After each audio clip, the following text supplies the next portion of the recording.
Howdy, my bendy friendies. The year is 2023, and I still am Day 9 TV, coming equipped to you with 2 name tags on screen, because I am a monument to vanity. We're going to be laddering a little bit up like a scumbag today, with some leader Moon Dino. You know what, let's go ahead and just put leader in the title, because, let's be real. If we're a scumbag, we need to embrace it. That's how all the best people do it on social media. First, a little bit about start of the year, administrative things. Then we'll introduce the deck, then we'll start laddering our way up towards infinite. So, we're back. Today we're going to be doing some snapping, and Wednesday, Thursday, Friday, I'm going to be playing Project Zomboid, because I haven't done that in a bit. And Tuesdays, for the foreseeable future, we'll be doing some good bit of Marvel snapping. I'm not necessarily going to be doing a huge amount of Marvel snapping on stream for now, because there's kind of a problem that I've been feeling in the game over break. I was playing a lot of Marvel Snap over my winter break, basically doing my dailies. And what I found is that you unlock things so slowly that for me as a content creator, I just, it's hard for me to showcase different decks and showcase different things because my only technique is to have played it for 7 months in the past. And because I didn't do that, I'll stream some, but the rate at which I unlock cards is so ungodly slow. I genuinely just want to spend like 150 bucks and get everything. It's what I did in Magic, and I sure liked that, and I can't do that here, and it's paining me a little bit. With that in mind, we're gonna be doing Leader Moon Dino. It's a sort of variation on the classic gamer combo of Moon Girl, which duplicates hands in your deck, and Devil Dinosaur, +2 power for each card in your hand. So if you have 6 cards in your hand, this is 2 times 6, which is 12. 12 plus 3 for 15 total power for a 5 stat line. And by the way, let me back up, everyone. A lot of people are just like, 150, it doesn't do this and that and this.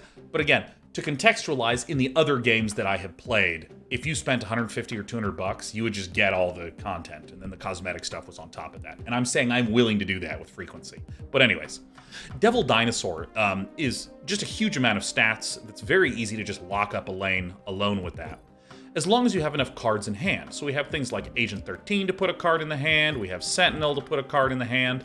We have Moon Girl to put a bunch more things in the hand. We have White Queen to put cards in the hand. What's interesting to note is that this is different than the earlier Moon Dino lists I was running, in that we don't have that many cards putting things into the hand. For instance, I'm not running a card like Cable. Just put the bottom card of your opponent's hand into your deck, and this sort of thing. There's this kind of interesting pattern that winds up happening with a lot of card games where you can easily have a good idea and overdo it. And so what people tend to do over time is they'll go, oh, I want to run a Devil Dinosaur. Let me put every single card generator into my deck to make sure this is always a huge card. And then the deck is all about this card. And then it starts to slowly back away from that. And so what this deck is trying to do is leverage some of the more fun, disruptive cards of Iceman, Scorpion, so that we have some early plays. Lizard is actually a really killer card to drop later on, because you can drop this on turn 6 for a sort of surprise 5, rather than dropping this on 2. I do think Cosmo needs to be run right now because of just how many frickin' Silver Surfer decks there are. And then, of course, we're topping it all off with, God, a really popular card that people love. And I'm going to be that person now. This is the counter magic of Marvel Snap. It's so stupid, I'm not even getting to play my game! No, I'm not even getting to... Ah! Yeah, man. So I'm actually going to be trying to ladder towards infinite, but I don't particularly care that much. So I don't quite want to play Iceman super early on, because if I play Iceman super early on, it has the probability of hitting one of the cheaper cards. And I'll be honest with you, I have not been studying the game a lot. I've not been like try-harding and analyzing and this sort of thing. For me, I am being deliberate in that I want the Iceman to come down later, so I can disrupt one of their later plays. Okay. I don't know if that's correct or not. Oh, that's correct or not. And I will say, yeah, like, what collection level am I at? I'm at around 1,200 and change. Maybe 1,300, something vaguely like that. Leader, pumpkin eater. Okay.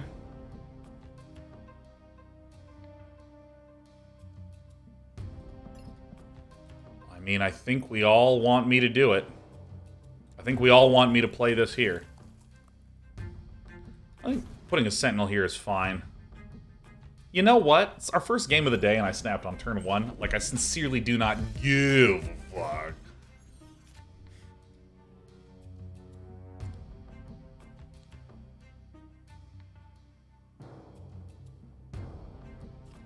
I'll Moon Girl here, and then I'm gonna go, like, leader. Because that's fucking funny. Now, I do need to be a little bit careful because if my opponent is an ongoing destroyer list, which armor is in a lot of decks, so it's not necessarily indicative of that.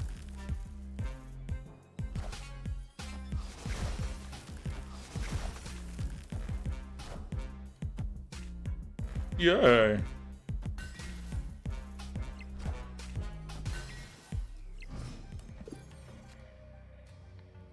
So we're not 100% sure what's going on here. But I am 100% sure that I'm going to be doing this shit. And then I'll probably arrow Sentinel over here. Try to lock up this one. Let's just see what happens.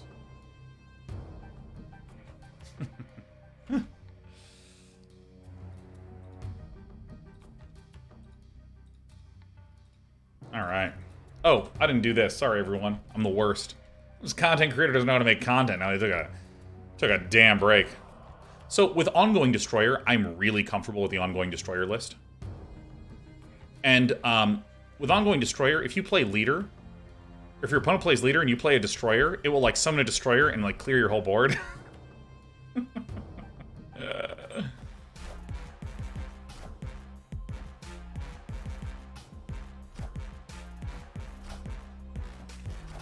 All right, this looks a good bit like an L. So let's see here.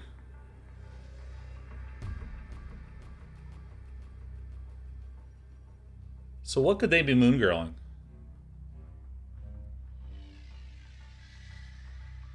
They're gonna reveal first, which kind of stinkers. I'm pretty sure I've lost here. I'm pretty sure I've lost here, but we're gonna play this one out. We are going to play this one out because we believe in ourselves. So this is an additional 12 here. So if I do this, we're ahead by 10, and we'll definitely still lose this. Yeah, I'm getting out of here.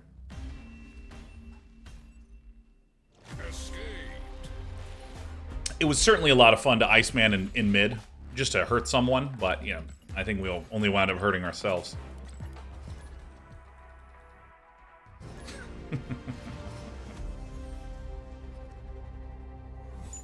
Hey, alright, here we go. It has been revealed. I do feel as though we did get the marginally better end of the deal here. So I'm going to go ahead and snippy snappy. I'm going to play elsewhere since we'll probably be ahead by this, increasingly so. Oh, I just realized we need to update the deck list name. Alright, I've got a Daredevil. And a Sakaar, huh? I really like Scorpion a lot. Like, a lot. How goes the climb, my dude? Dokuro Gym, we're on game 2, baby. Not revealed till the end of the game. This might be a good place to dump a Cosmo. As long as we feel like we're going to be revealing first.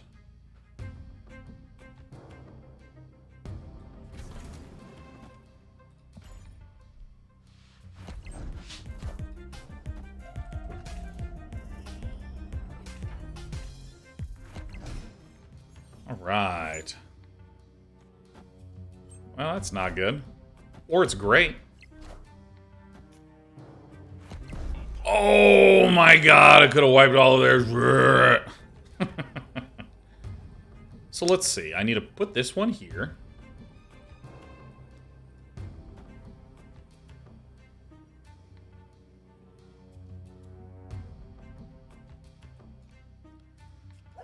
Do I just bail on this middle location? Is that really what we're going to wind up doing? This might actually be what we wind up doing.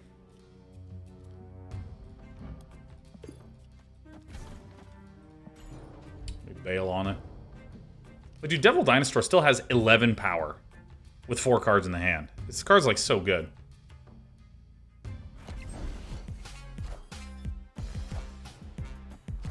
Now what are we waving?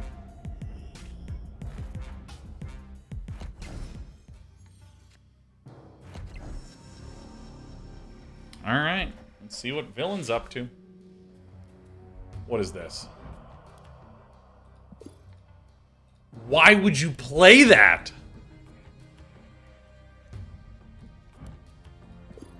Alright, Why would you do that?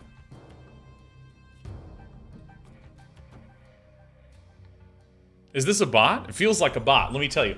If our opponent ever does a bad move, they're a bot. If I ever do a bad move, I'm a bot, okay? So I think this is the game. I think this is the game because we're ahead by 100 billion here.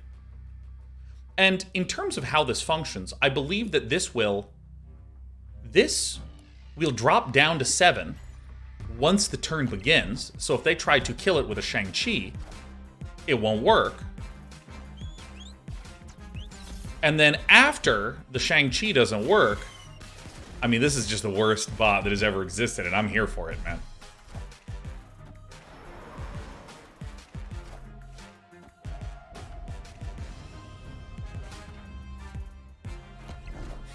And then, you see, it grows over the course of the turn, so it would actually get around that.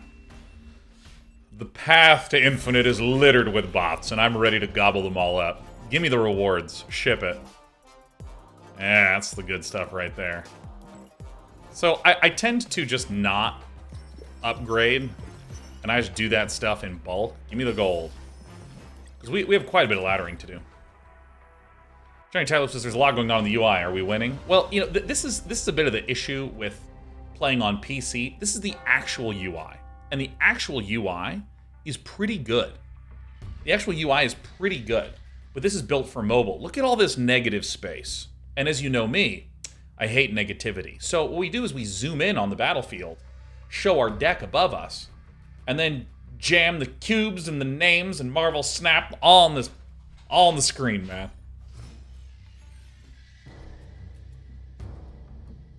Only one card can be here for each player. Arrow is a good one to consider jamming right there. I think I want to try to preserve this for leadering. Yeah, I think I will play the Sentinel first and just kind of see what's up. No, just like see what's going on a little bit.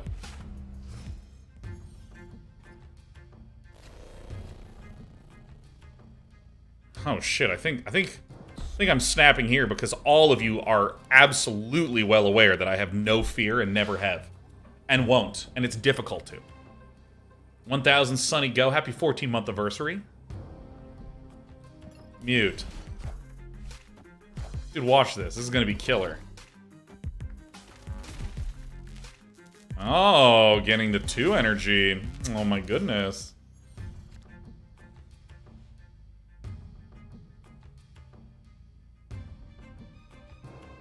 God, I really want a leader there, man. That's some good stuff. You know what? I'm gonna do this. Then I'm gonna go arrow leader. Huh? Seems good.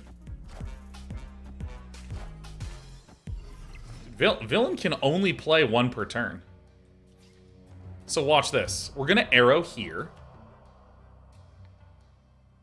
Is this the right play? Is this what a gamer would do? I'm doing it.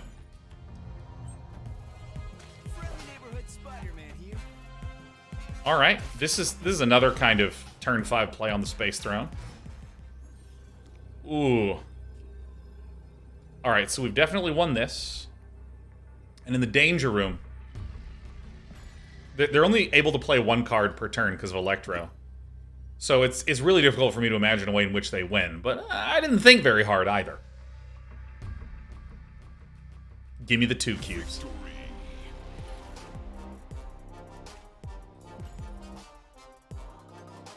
So Jen says, if I played this game, I would simply always snap. I don't gamble to win a lot. I gamble to win in stupid scenarios where I shouldn't win. Well, you know, there's actually a logic to snapping early and snapping often if people are, broadly speaking, a little too passive. Because if they're a little too passive... okay, so imagine if you just said at the start of each match, it's +2 or -2, right? Let's say I snapped turn 1 every single time. Now, if I declare that this is what I'm doing, snap turn 1 every time. Often, if again, assuming people are really passive, they will not snap unless they've definitely won. And then you have the advantage as the aggressor for being able to retreat at 2.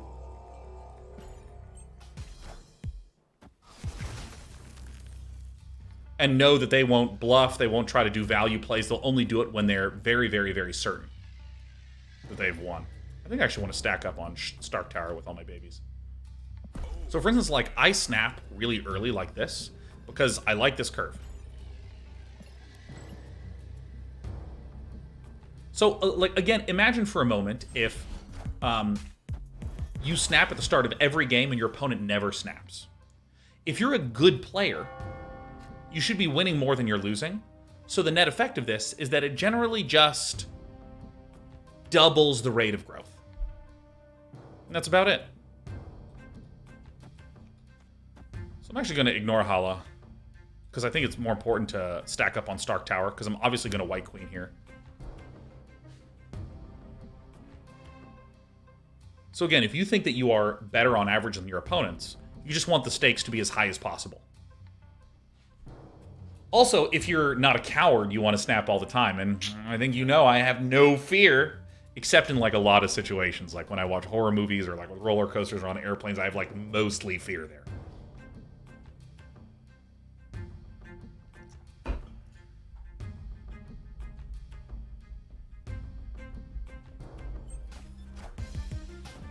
Gemini says, yeah, what if I'm extremely brave and also stupid? The best kind of bravery. Well, all right. I'm going to play White Queen on Camartage first, because I'm showing first. So if for some reason they have Galactus, Iridar, Lord of the Burning Legion, this will still give me a pair of good, juicy cards from them. Venom? What?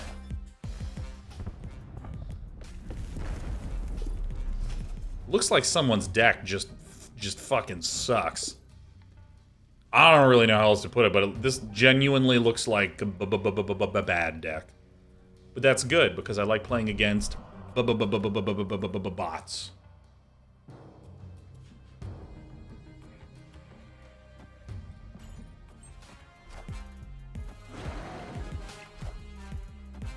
Shit. All systems go. All right, we're winning by a lot here. This is very hard to disrupt. So this is just one of my favorite things. Is like you arrow here on the last turn to peel things out of the lane. So here we go. We're gonna do a revealy dealy. Yoink.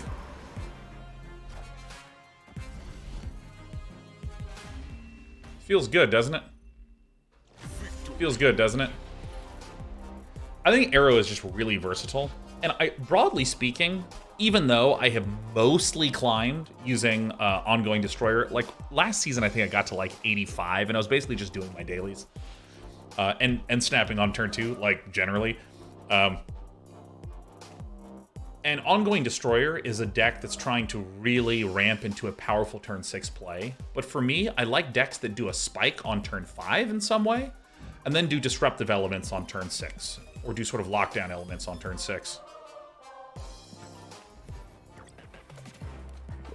Dude, can I say, I absolutely love Lizard.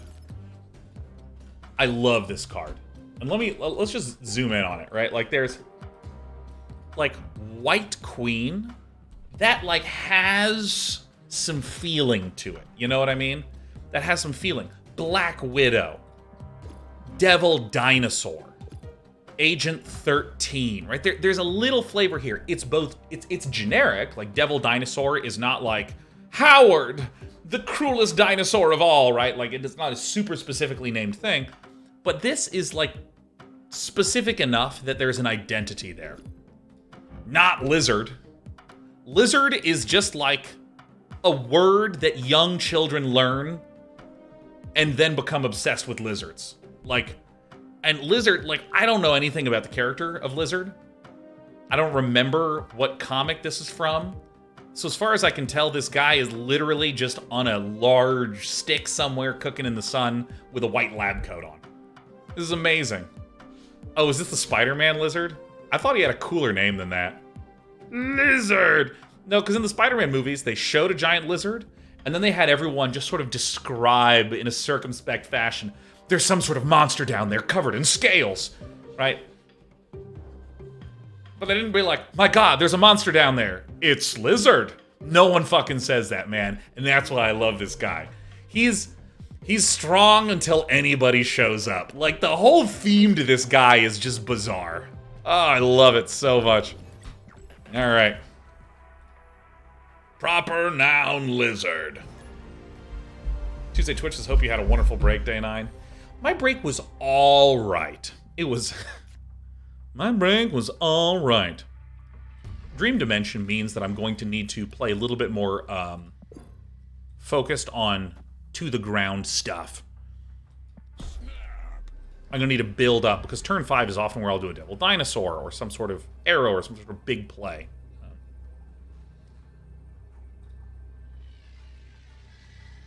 My break was all right. I had to have a little operation done on my nose, because it was getting too swollen when I slept. I turned sideways, it was just cutting off my little nose breathing. Only one card, you say? I'm going to spread these out since I have a leader and a moon girl right here. And the net effect of that is that for the week afterwards, my nose was even more swollen, so I had an even harder time sleeping. Fuck! Oh my god! Alright, so here's a bit of a tricky pickle. And then we moved, which actually went really smoothly, but it was like... Oh, you fucking bastard. Anyways, we moved, which was actually pretty nice, but, however,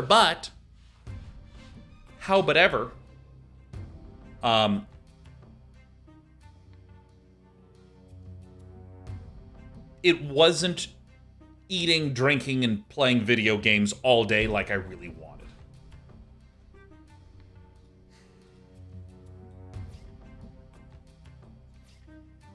So I think I'm going to play Moon Girl here. Zabu is the new card. Your 4 cost cards cost 2 less. So this has been really nice for things like I play a Spider-Man, which locks up a location for a turn, and then I follow it with an Absorbing Man, which copies the Spider-Man thing, and then I block 2 locations.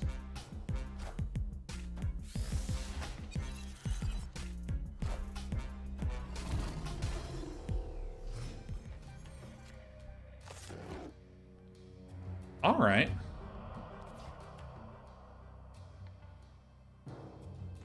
So, because Titan was played, this leader that was 6 then cost 5, and then due to the cost reduction of Quinjet now costs 4, so we're just going to leader it up again here.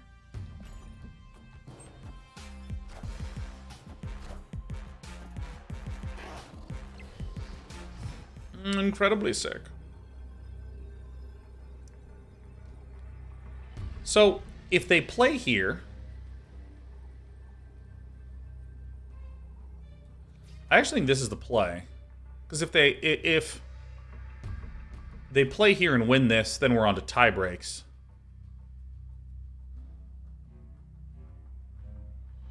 Don't actually think that this is the correct play here.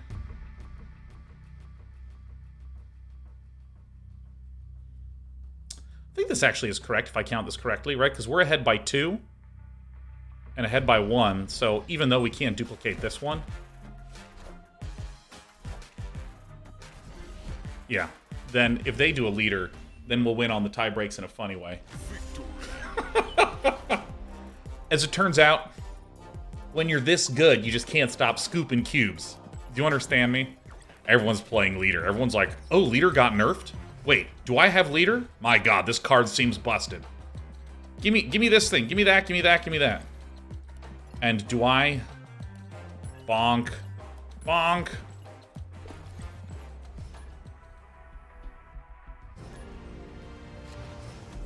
Derelicto14 said, I moved over the holidays too. So busy and very difficult to do and keep the kids entertained while trying to get things done. Never again. Dude, I gotta be honest. I think if you're a parent, you're unbelievable. I don't know how you do it. Like, that's insane.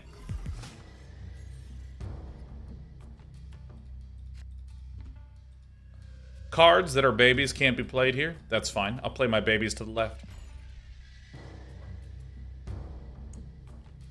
Like literally, like, oh my god. If your child is sick for a week, then you basically have nothing but chained 16-hour days. So nothing can happen there at all. Okay. Well, alright. A wave hit it. A wave hit the ship. Alright, so this is very clearly the correct play, right?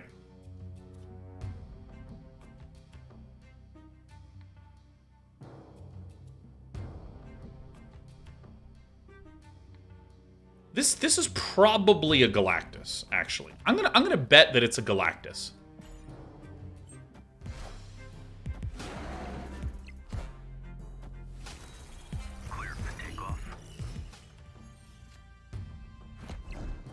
This is the game. So I think that I want to do... How do I want to do this?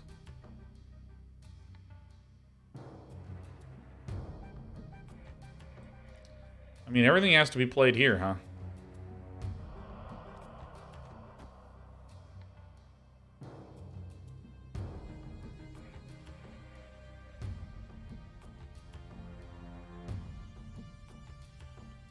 What do I do about this? Because if I play the Moon Girl, that'll clone these two, and then Angela will cost 1 still.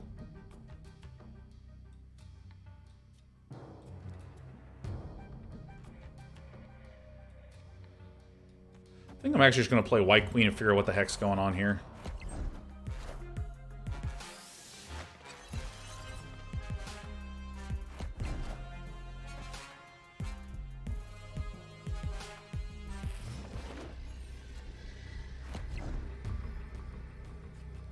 And then we do Leader, Leader, Pumpkin Eater here, huh?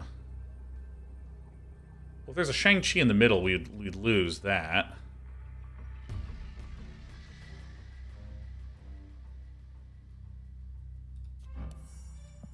Do these decks run a Shang-Chi?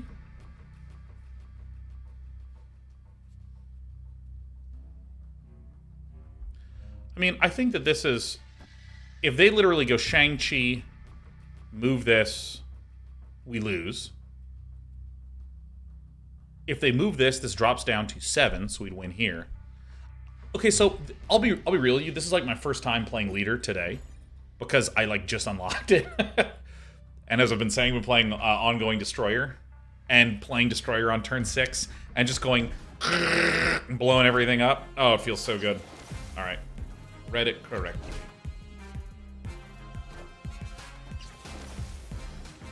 Excellent. Excellent, excellent, excellent, excellent. So I'm happy to get some Leader losses, but the problem is that when you're too good, like what else can you do except be too good? Toasty, what a treat to see ya. Billy Zane won, what a delight. Let me quickly, I'm gonna spend gold to get more tasks, capitalism incarnate. Please, please, Amazon, Can I pay you money to just give me something to do? The year is 2073.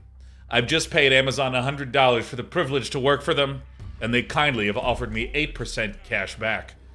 I go and purchase a coffee. The options to tip are 70, 80, and 90%. I feel a swell of guilt as I tap 70%. All right, let's see here. Trap Jaw 81. You just snapped me? Fuck out of here, man. Trap Jaw 81 gets how it works, man. This is like straddle, restraddle, all in pre-flop. Like, I'm ready. I have one big blind. Billy Zane says currently playing Marvel Snap whilst watching Marvel Snap. That is what I'm talking about. Bass says, set the power of all cards in your hand to 3. So, I think that there is a... I'm not entirely sure what this deck is going to be doing, whether it's like a Cerebro list or a Silver Surfer list. But I think that what I want to do is that if everything in the hand is set to 3, I'm going to actually claim that everything in the hand should be set to 2.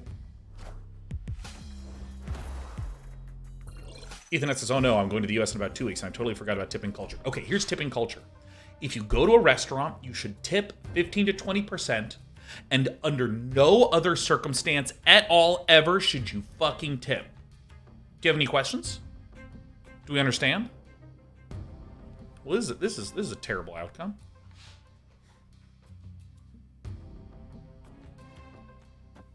Is that right?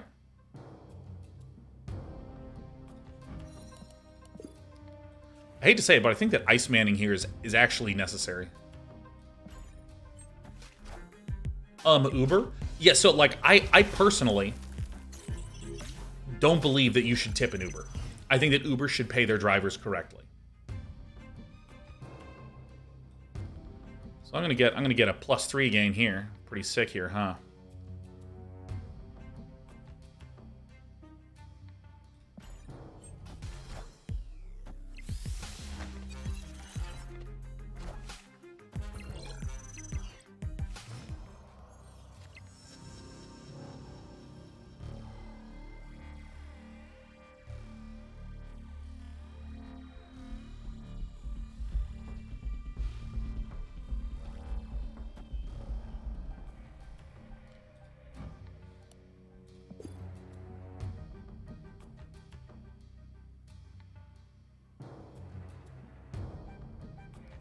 I mean, I gotta do like this here, huh?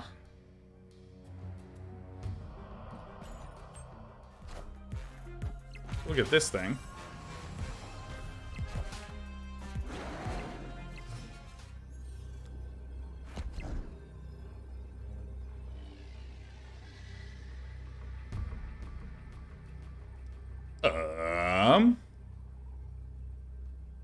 So I kind of think it's this. I kind of think it's this, because this gives us a crap load of power, shuts down any weird ETB plays. Because, again, this is -3, but the base power is 5, so the 5 gets doubled. Yeah, and by the way, when I say this as like a simple guide, if you want to tip people, please, by all means, tip people. That's great. In this household, we love tipping people just all the time. You gave Cece a really good doggy bath, you get a big tip, because we love our baby girl, right? That's great. But there's like a sort of weirdness with things like a lot of the delivery services in America, where let's say it costs $100. They then pay a fee to the or how does it work? All right, so this is Lizard, and then we get our good friend Cosmo. And then, what happens? Rude. Nice. We're the best player ever. Victory. So there's this weird thing that was reported on a while back. Of like, let's say that there's like a $100 food delivery. Right? And I'm choosing 100 to make the math easy. If you give no tip, the delivery service would pay that person 15% of the 100. So they would give them $15 and then keep the other 85 to go to the restaurant and to go to the service, right? So the driver would receive like this $15. Now, if I, the person who ordered, tips them $15, so again, there's $100 for the order, and then I tip 15 on top, that's 115 total. What then happens is that the delivery service gives them the 15, because 15 was the minimum guarantee, and then they just keep the 100. So if I tip beyond that, like if I gave a $500 tip, the $500 tip would go to the driver, and the delivery service would keep the 100. But so there's this threshold. If you tip anywhere between 0 and 15% or something like this, it would be like all that goes to the driver, and whatever else remains goes to the delivery service. But if you didn't tip, for instance, they would still be required to pay the driver some amount. So it's this kind of like weird gotcha where tipping doesn't increase the money that the driver gets. Tipping increases the money that the delivery service gets. Hopefully that actually made sense, because I was explaining it while crushing my foes beneath my toes. I'm going to go ahead and snap here, because I think turn 2 Scorpion's really strong. Great. Get out of here, Grimjin X. And now, the question of gaps to the suites is, can you say the same about restaurants, that they should pay their staff better? So my perspective on it is that if I look historically at restaurants in America have basically, like even like 20 years ago when I was in high school, they paid you essentially no money, and 100% of your earnings was tips. That's it. Right? And so restaurants have, for a long time, operated as you get absolutely no money at all as a waiter or waitress, except you get tips. Now that's slowly changing, where increasingly restaurants are giving a better minimum. They're giving a better minimum. That's growing over time. That's growing over time. Okoye, and I have Onokoye. But still, predominantly, a lot of waiters and waitresses are earning. Can't play the first one each turn there. Huh? I'll plop it over here. Even though it is trending in what I think is a positive direction, there is still this sort of weirdness.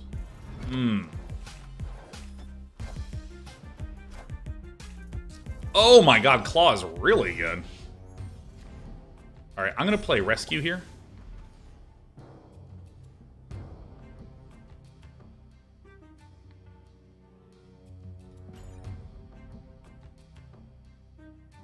I actually have to be really, really, really careful here, because there's a reasonable probability that I just get double Spider-Man, that I can't do anything anymore. I might go Iceman Moon Girl, actually, just to make sure I have some stats here.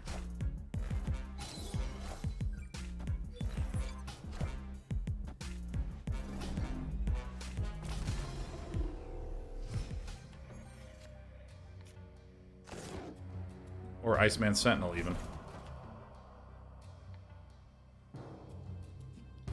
Well, now that they have Morag,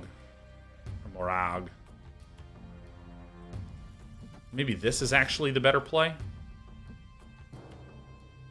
Because the concern is Spider-Man.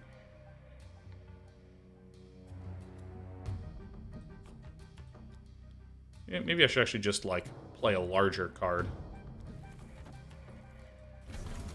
I'm actually going to do this.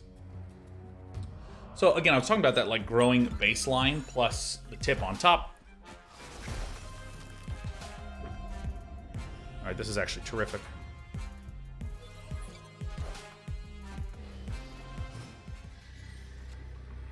What?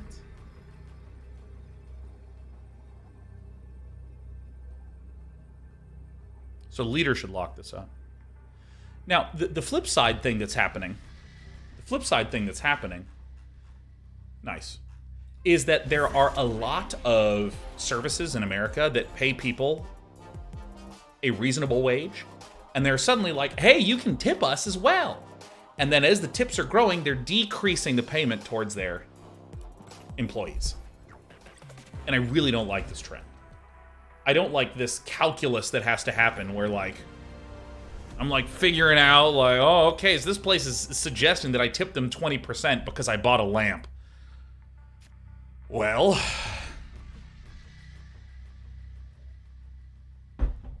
You have to move cards to this location. I generally don't futz with New York. Snap. Yeah, I just don't like doing this, like, silly calculus.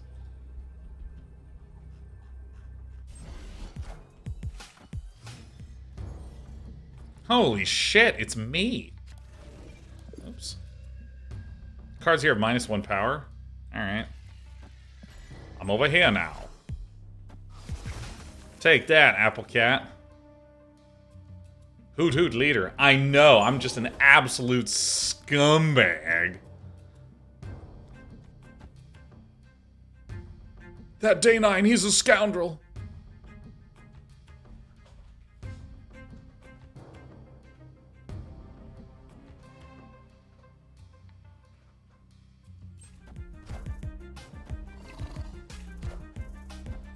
Oh, I'm over here now.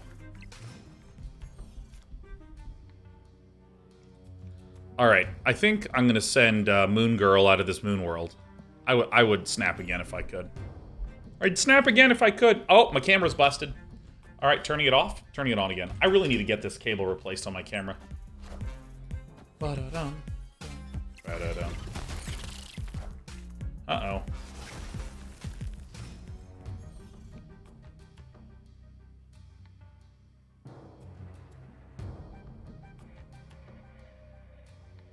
So, huh. Alright, so there's a number of lists that have a lot of 3-power cards, and then they, like, boost them up like crazy on later turns.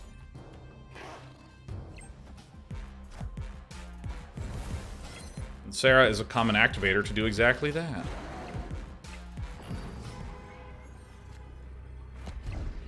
So, like, if I were to try to duplicate some of this stuff, it wouldn't go very well.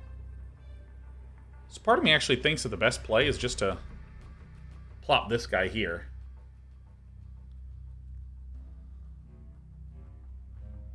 Yeah.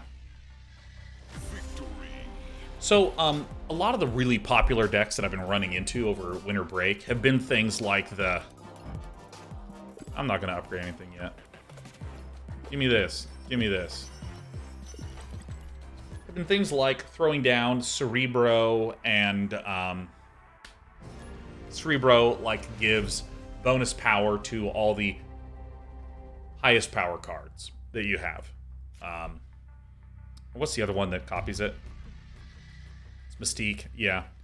Or they'll do some sort of cloned Silver Surfer effect, something like that. Move everything elsewhere. I don't futz with the Strange Academy. Yeah, Silver Surfer, Cerebro type things, those are the things that I'm going to be looking for a lot. And also, this is why I think Cosmo is like a must-run. Have to run the good boy. I don't believe it. On our very first day back, our kind friend Sir Jeff Hoagland has rated with 1,899. Jeff, I don't know if you are currently here watching, but I have watched every single one of your daily highlights for about 20 days in a row now. Now, that's not an exact figure because I was in the midst of moving and doing other very responsible things with my time, like watching 8 episodes of Lucifer in a row without moving. But pretty much every day, I watched your unbelievably excellent deck highlights. They're so good. And for all you of Hoaglandia, I'm a piece of shit. We're running leader. Oh, yeah, yeah, that's right. Yeah.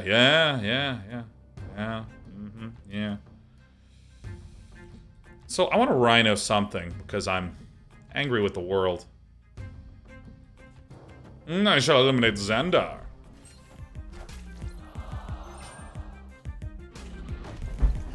Can't beat him, join him, that's great. Well, Jeff, I hope you had a wonderful stream. Good, I don't even want to be here. Didn't even want to be here. Hope you had yourself an absolutely fantastical and wonderful stream. And a lovely holiday break. Now, because I know I'm going to get asked this for all of Hoagland, you know, let me just kill sub mode for a moment to welcome everyone. Subscribers off. Hey, gamers.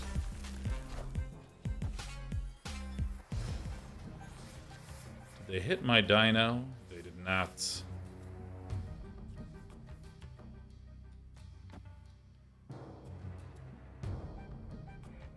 So this does look like a destroy deck. This does look like a destroy deck.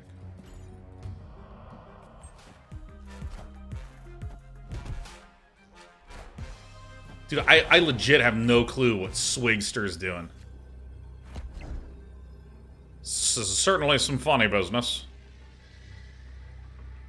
Now, obviously if I get Shang-Chi here, I just instantly lose. Shang-Chi seems like a reasonable thing to have in this sort of deck.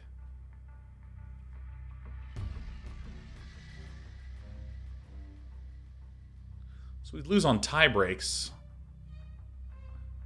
Otherwise. I mean, I'm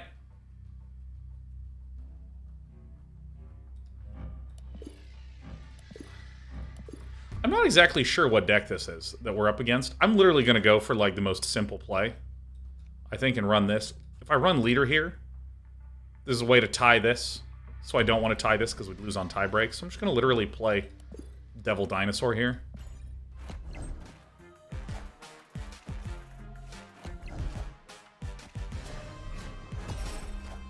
Sure. God, let me tell you something. Devil Dinosaur is just so basic. Devil Dinosaur is a card that, when played, is huge. Oh, dude, do I want to... Let me tell you something. Typically, when I play this game, what I like to do is I like to sort of accumulate all of the level up and then just like level up 15 things in a row, so I just get, like, so much dopamine. We're big believers in delayed gratification here on the channel. Except when it comes to leader, because I know all of you love this card so much. All of you you actually kind of think of yourself this way, with like a huge brain like this, so much so that you're proud of the receding hairline. So that way everyone can really see how much you're packing in that noggin. We're gonna go ahead and upgrade leader because I know that that's something that you like.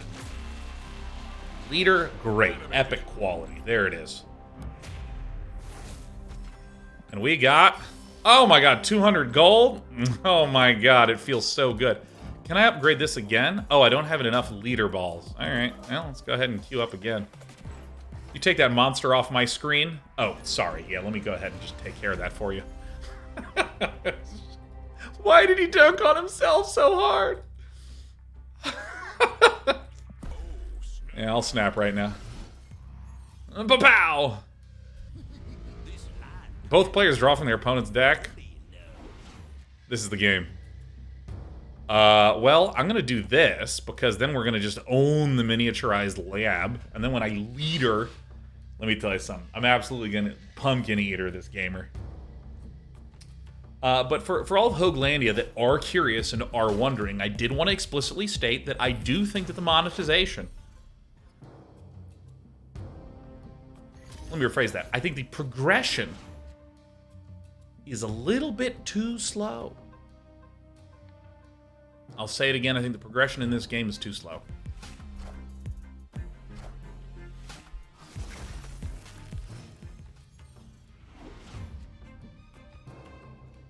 To the point where I played every single day over break and did all my dailies, and like, I unlocked like 6 more cards.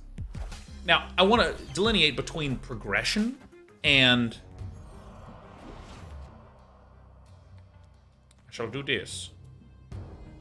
I want to delineate between progression and monetization. I am Iron Man. Snarly barley booley.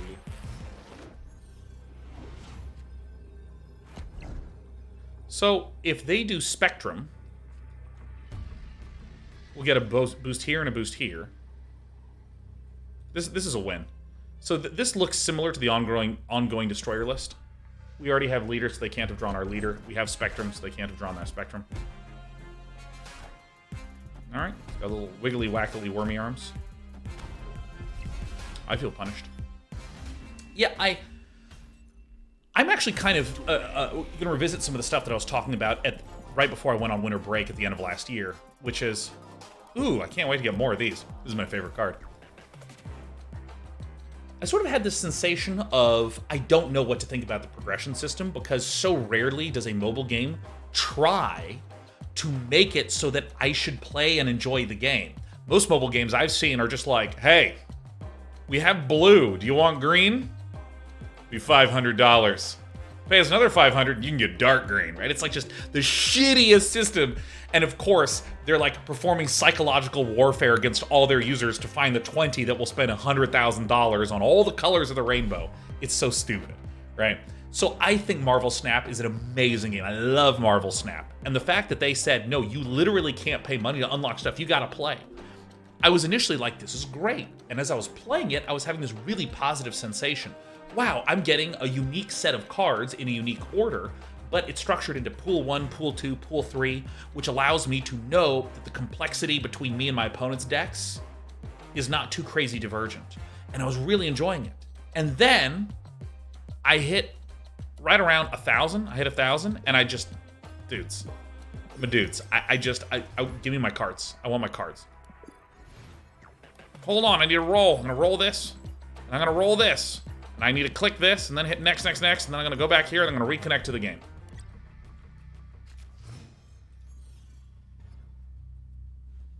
And also, I'm gonna go ahead and pop sub mode on. We like sub mode here because it kind of just restricts conversation to the point where, excuse me, it's actually tractable.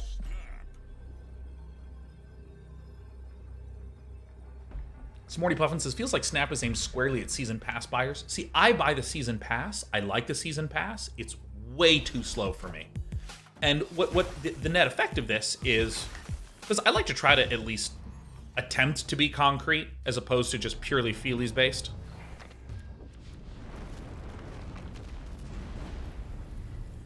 All right, I need to do some computationing. So this is fine to do, because this guy's going to mostly stay big. Because then I'm going to Sentinel, and then I'm going to Moon Girl.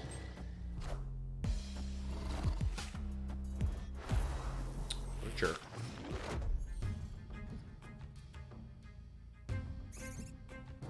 Fuck. The concrete thing that hurts me a little bit about the monetization structure is that it feels like it is hard for me to make content.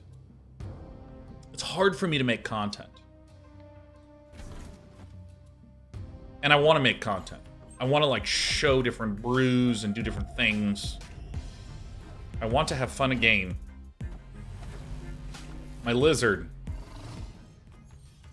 What a bastard. So I actually think that Moon Girl is better here than Leader Pumpkin Eater. Especially now that I have a... oh, this actually copies the cost reduction one, huh? All right. So I'm, of course, going to play the Devil Dino here. How many cards we have left? We have 3 in the hand.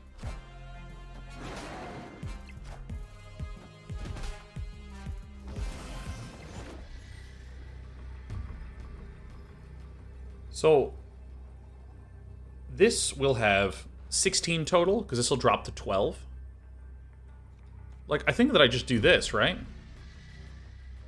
This is 3, this is... Okay, nice. Victory.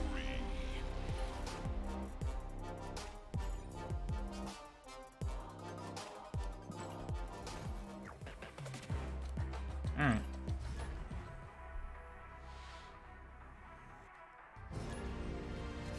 Yeah, Demeritus, yeah, says, I've been playing Marvel Snap myself, and I'm torn between liking having a limitation on the cards I have because it makes me be creative with my current collection, and frustrated because I'd love to use some of the cards I'm missing.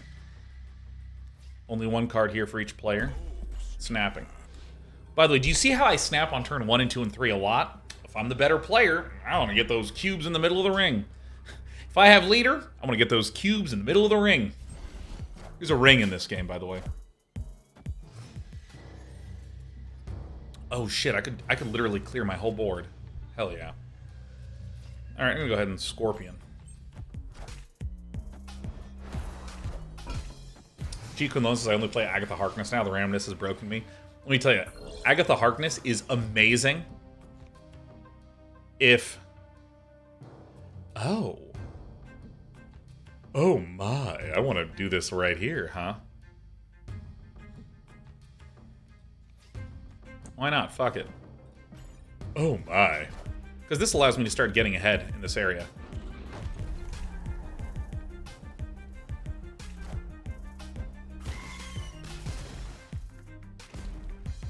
You got it, gamer. You got it. Dude, literally not a single doubt in my single mind that we would be drawn leader. Like, not even a little bit. So if I play this here, we'll tie it up.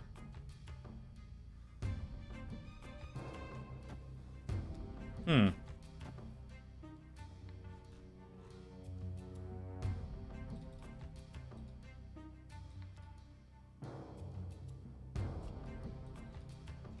think I actually want to split it across two. Nova! Killmonger! Yeah, I'm bailing on mid super hard. So then we'll get to see death, perhaps?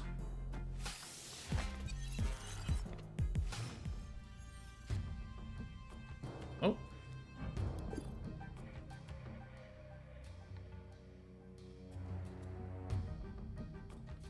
So which one is my opponent more likely to play? I think this is the one they're more likely to play, huh?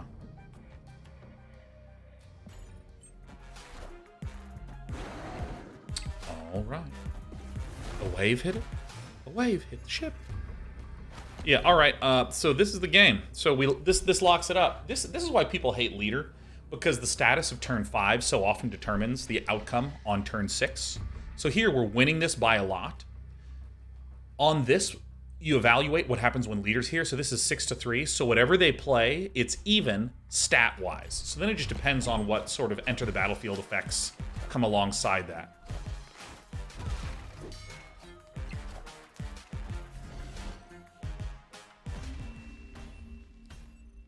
So for instance, like, when I say this sort of enter the battlefield effects, like this Angela says when you play a card here, +2 power. This says copy all cards, not play all cards your opponent's played, so this doesn't proc. So this is an example of my opponent getting the benefit, but me not. Or if my opponent played something like Spectrum, which says when it enters the battlefield, give +2 to all ongoing cards. If I don't have any ongoing cards, it does nothing for me, but might do a lot for you. Which is, again, why I think Ongoing Destroyer is a very, very strong archetype versus leader lists. Give me that, give me that, give me that. What are my really hard ones? Complete the hard things, get huge, play ongoing. It seems really hard, man, let me tell you. Rhino boosters. Aren't those the erectile duration pills that you can get at a local liquor store? All right, we need to talk about this. We need to actually have a conversation, because when I was younger, I thought that I would get more mature, but really I'm kind of the same maturity level I was at age 16. So, I don't know if this is the place where you are, but where I am in LA, there's a lot of just like corner stores. You can just like walk to like a liquor store, maybe 2 blocks away, and you go there. And of course, it will have beer, it will have wine, it will have alcohols. It'll also have scratchers, which is basically for gambling, right? Oh, I didn't snap. We'll go ahead and do that. So if people want to buy the lottery, that sort of thing. It'll also have, say, some tobacco products, like cigarettes, and Jewel Pods, or whatever they're called. Or Tide Pods, I'm not sure. And then, there's a whole bunch of pills that are for, like, performance in bed. And they all have the funniest names. And rhinos show up a lot in these names. Yeah, Shinji X. Yeah, the XXL Rhino. Watch Monster Places. I subscribe to say horny goatweed. Yeah, I remember when I was college, I walked to like a 7-Eleven or something. Or no, 7-Eleven is a much more high-level establishment than your corner liquor store. Yeah, but they were selling horny goatweed was the name of it. And I was like, this is funny. I'm going to take it. Will it do something? And I took it, and I went to a party, and I got rejected and went home and played StarCraft with horny goatweed flowing through my veins. And every time I won a game of StarCraft, I'd be like, see, she made a mistake. I am worthy of love. And then I'd lose a game and be like, I miss her so much. Man, I was like a real fucked up gamer as a kiddo, let me tell you. All right, take that.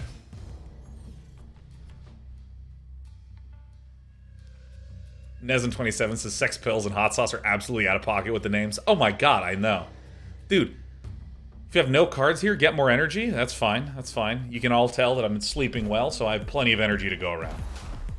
Watch Monster Places, performance-enhancing goatweed, yes.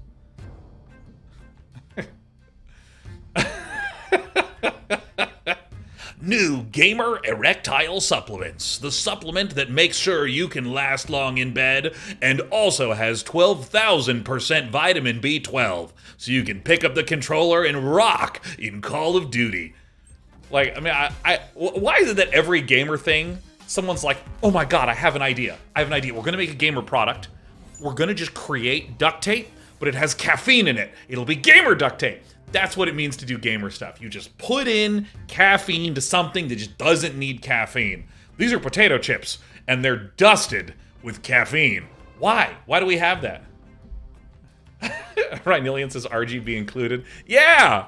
Yeah, man. Like, what's up with that? What's the deal with caffeine included? This duct tape includes a backlight. I don't know, I don't need that. Alright. That's quite the symbiote you've got there. So here's the way that we lock this puppy up. First we're gonna play arrow here, right? Well, shit. What if my opponent passes? What if my opponent passes? That'll be a disaster. This is fine. This is the game. So what we're gonna do is we're gonna arrow like this. We're gonna end a turn. We're gonna see what happens with Sunspot. Alright, this is the game.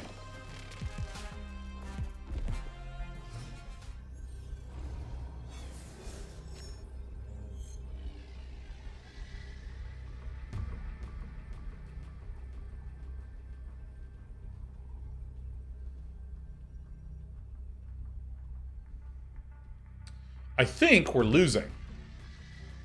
I assert. Because my opponent, I can't actually see how much energy they have. But they have 8 total. So this should presumably get 2 and be at 6.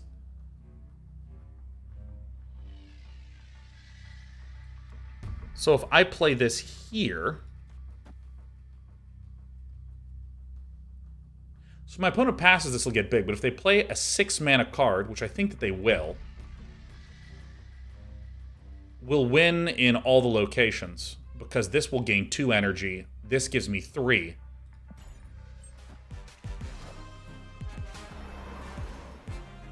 Shit. Got me. Nice. Really nice play by Villain. We lost one. Damn it. Leader's broken. I hate this so much. Actually, wait a minute. I think if we had played Magneto, Magneto would have won it for us then. Would have slurped the Sunspot out of the way. Slurp. Oh my god, Doom Kitty, I'm delighted to see you. You came in at just the right time. I'm snapping because I have Iceman. Robo Blake, happy 101 months in a row. 101, having fun. Ooh, look at this. Look at Iceman breaking the rules, looking all cool. Cards that cost 1 can't be played here? Damn. What an absolute gamer move this Iceman was. Okay. Alright, well. All cards must be played there? Freaking stinks. Now, I see Wolverine. I do see Wolverine. So, Wolverine is often run in the Galactus lists. Galactus says, if you're the only card here, destroy everything.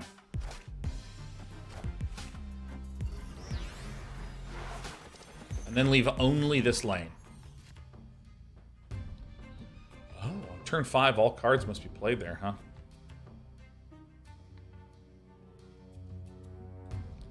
You know, I'm kind of in the mood to do this. My opponent can't Galactus me this turn. And this Cosmo, I want to play the Devilsaur here.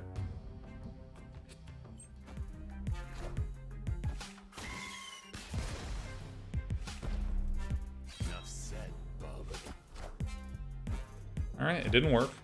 But, I mean, this is fine, just moving it around.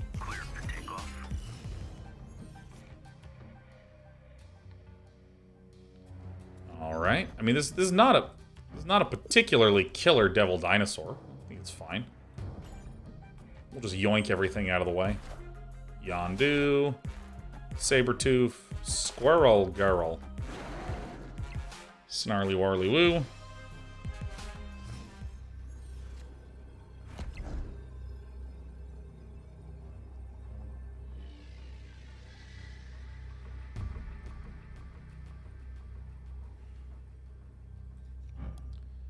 3 and 4 costs. That would be these two.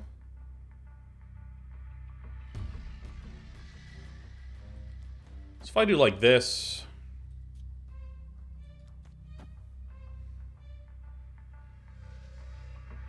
These two come over here, so this is 5 and 4 and 3.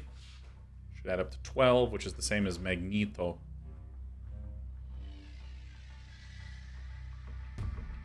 I'm sure that our computer will play in mid, because that's the way that this bot works. So then we're ahead by a wee bit here. Let me tell you something. There is a clear skill in this game to just reading the AI. You're just reading it. Collect rewards. Give me the points. Sentinel. Timteus is Mr. 9. Never played Warhammer. You can call me by my first name, Day. I've not ever played the Warhammer tabletop game. Never have I ever. Never done it. Not once. Timteus' gasp. I know. It's devastating. Ooh, Fisk Tower. Oh my god, I think I'll snap on turn 1.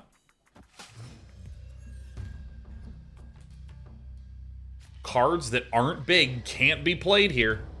What about over here, huh? Let me tell you, this is a revolting run out. I mean, this is nasty. This is straight grody. Dude, Ezra's done nothing. Chewy Gooey's Mr. 9, have you ever played Civilization? I've played it a bit.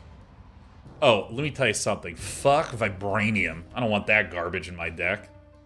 This Vibranium is exactly like when you go to a store and it's like, would you perhaps like a coupon for buy 10, get the 11th free? I would not like that. I would actually despise that. Straight up.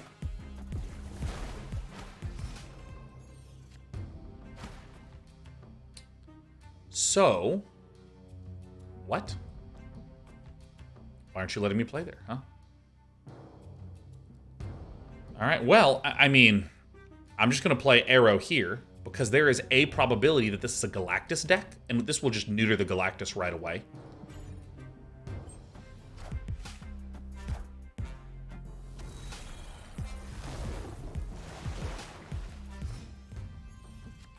But that play's not good.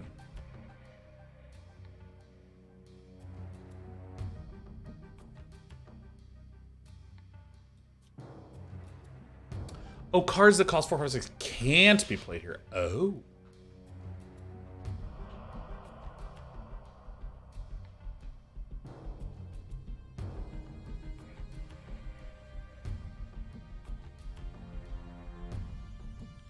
Seems like we're going to be leader free here. So this getting duplicated with an Odin is quite bad for us.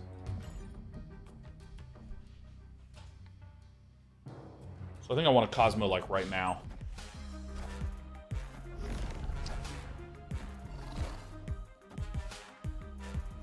Huh. Alright, well. So this looks like maybe a loss to Maximus. I'm gonna go for it because I just want to see what my opponent's doing here. Nothing.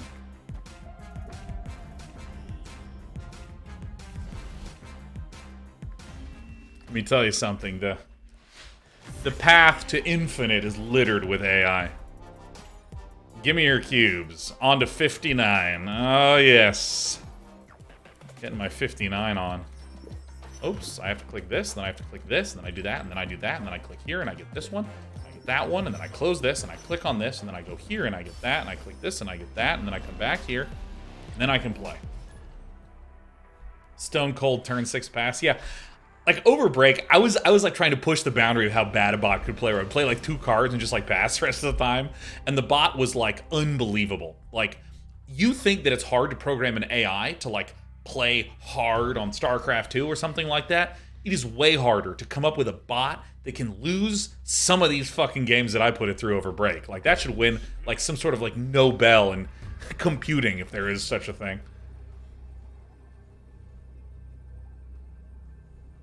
Dude, leader is Leader is a nasty good card. Arrow is a nasty good card. I mean, 7 is just still just a...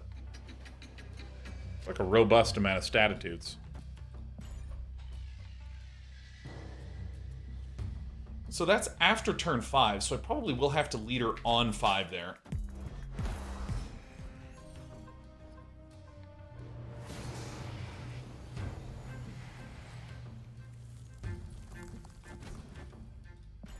Get the Sentinel right back in the deck.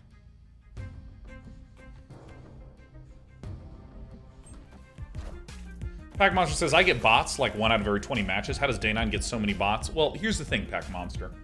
We have no idea if we're against bots, but I do claim that everyone's a bot fucking constantly all the time for really no good reason. I like to think of it as a solid technique. So again, the Zabu styles that I am very concerned about, the Zabu styles I'm concerned about are Zabu decks that run multi-Spider-Mans. Spider-Man says your opponent can't play a card here next turn. And then you use another card, Absorbing Man, that duplicates that. So if they play Spider-Man here and Absorbing Man here, it means that Grand Central and Attilan, I wouldn't be able to play anything the following turn. So then that's where they go for the win on the final turn. But given that we have Arrow, and a duplicated Arrow at that,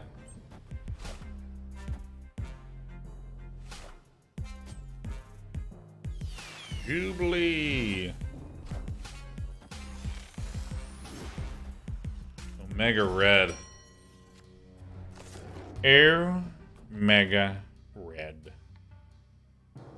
Alright, so I'm gonna like Arrow here.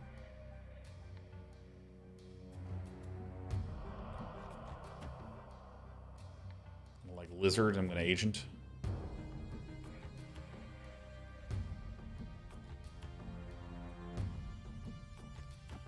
Trying to get the cheap ones out of my hand, so that way Grand Central might pull one of these gamers out of here. Told you.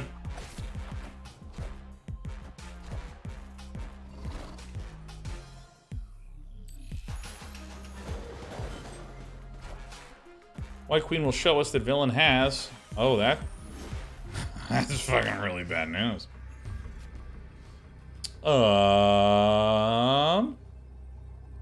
Am I with tweeting?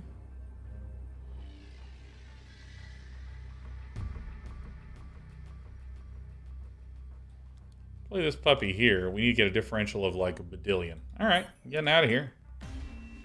I want to point something out that I was alluding to earlier, but we got to see it really explicitly there. I have snapped like turn 2 constantly. And that's like one of the very first times I've retreated / lost. This is why I like just snapping early on. It's like a lot of people, you know, if you think you have a high win rate. Yeah, look, Scorpion on 2. Bang. Snap, snap.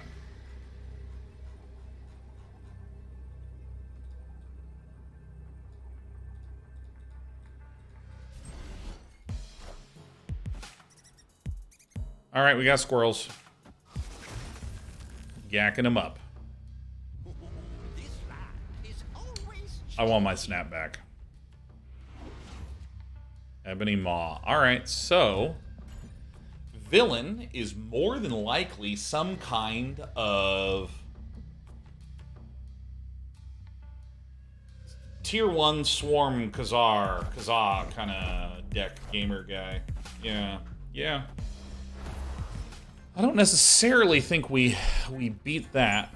Oh. Okay. So now it's Ant-Man time.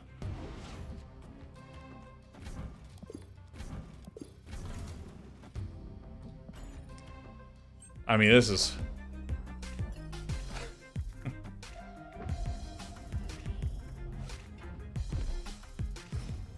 Alright, so Sunspot's getting bigger. Alright.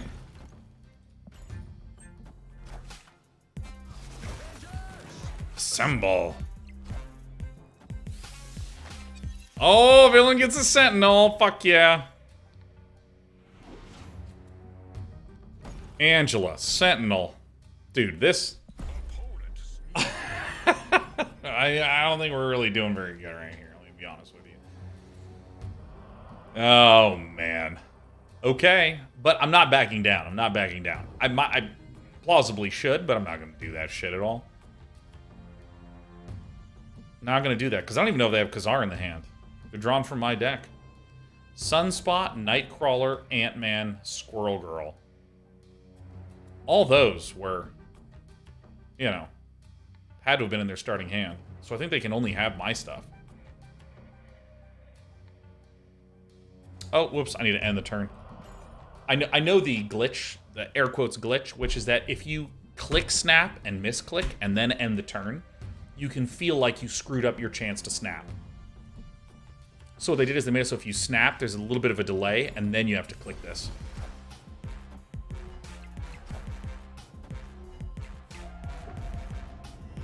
Dude, hell yeah, man, I got Sentinel all day. Lizard. Alright.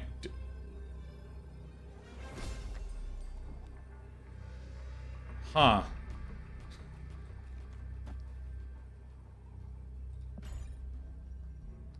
Leader here or some shit? I'm staying in, man. I'm staying in.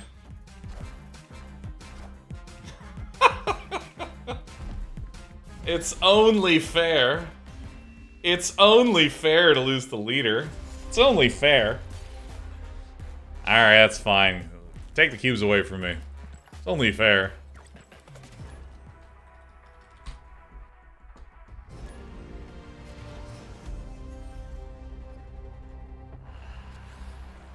Alright.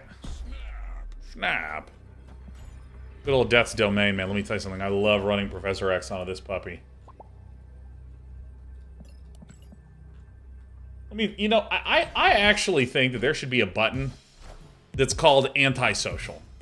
And if you click on the antisocial button, well, I can do that shit. If you click on the antisocial button, guess what happens?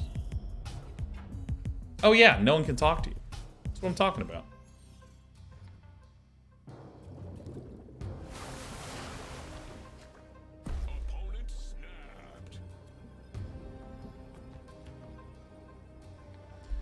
So,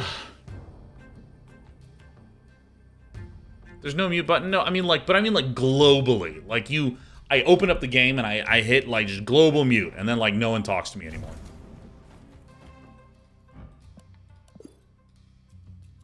Undo all actions, please. So I think I need to do like this and plan on dinoing here.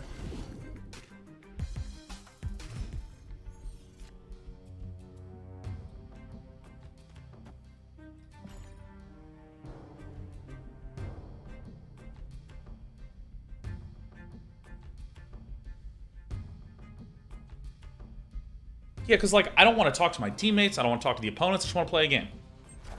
Broadly speaking, I wish to be left alone. What is possibly being played over there?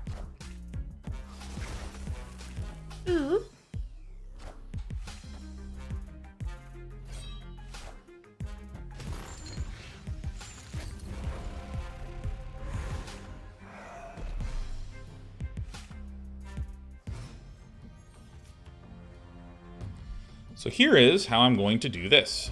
I'm going to play Devil Dinosaur here.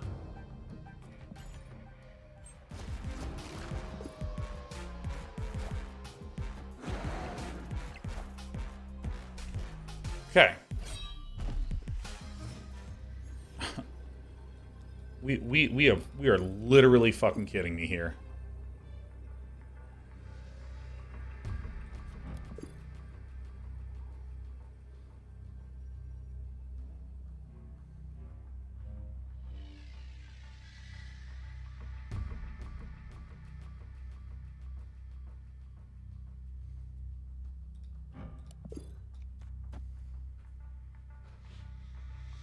I'm gonna do arrow here because, well, Odin got destroyed, didn't he?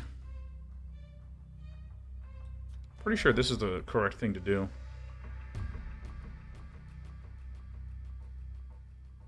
think this is just it.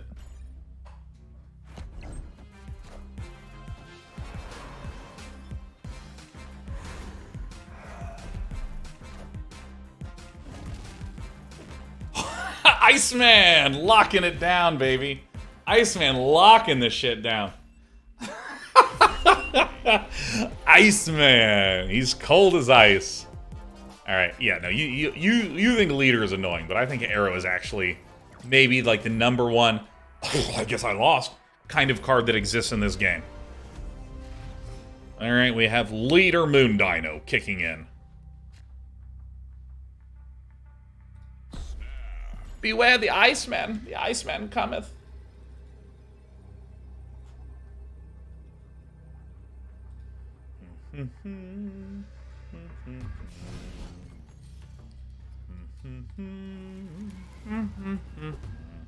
Yo, show me what you got. Ooh, Giganto. This guy's clumsy as hell.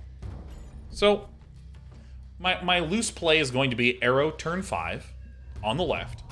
What is the Space Throne doing being full? Get out of here. This is garbage, huh?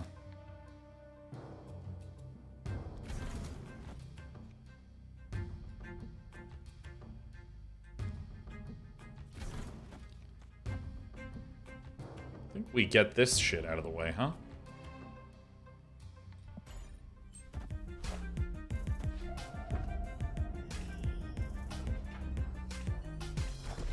So I've not really played against almost any Thanos decks.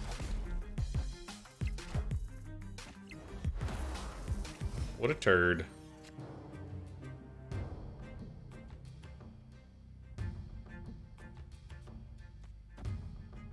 So we're winning Necrotia. Big thumbs up to me. So when you have Thanos, Thanos just like jams a whole bunch of... Oh, I have a death. All right.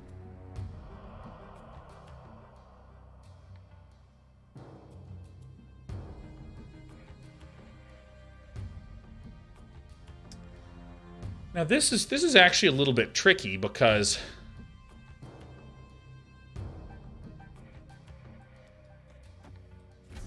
I think that if I arrow here, Lockjaw. Maybe it's actually just better to arrow here. Maximize the amount of stuff.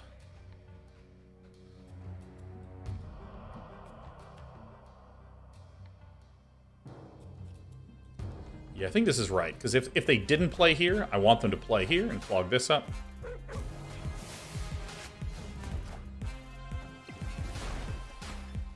A wee bit unlucky. I have been waived. Alright, great. So we win. Because we got death from White Queen. They will only be able to play one card. We're winning here. And what I'm going to do is I'm actually going to leader here, because if they play 2 things here, I want to be able to duplicate the 2 things here. Snap, snap, snap, snap, snap, snap, snap. Oh, dude, I always forget about the other plays like that. Okay, this is something that I forget a lot against the Thanos decks, because I've only played against maybe 4 or 5 of these Thanos decks. One of these says you can move a card at this location over. So that's how Thanos was able to, like, scoot over like this. It's a Space Stone. That's right, Nesm. Thank you. All right, do we have any more missions? I think it's time. Do you feel that? Do you feel that? Is that the largest leader we've ever seen? Oh, what? I only have 8 leader balls. Oh, this fucking sucks. All right, well, let's upgrade some stuff. Let's clear this. Clear, finish. All right, is there any good stuff over here that I can upgrade? I think armor. Now, the way I upgrade is there's a card I like that I can upgrade, I upgrade it. If I don't like the card, I don't upgrade it. And that's my logic. I know that there's like this min-maxy type stuff.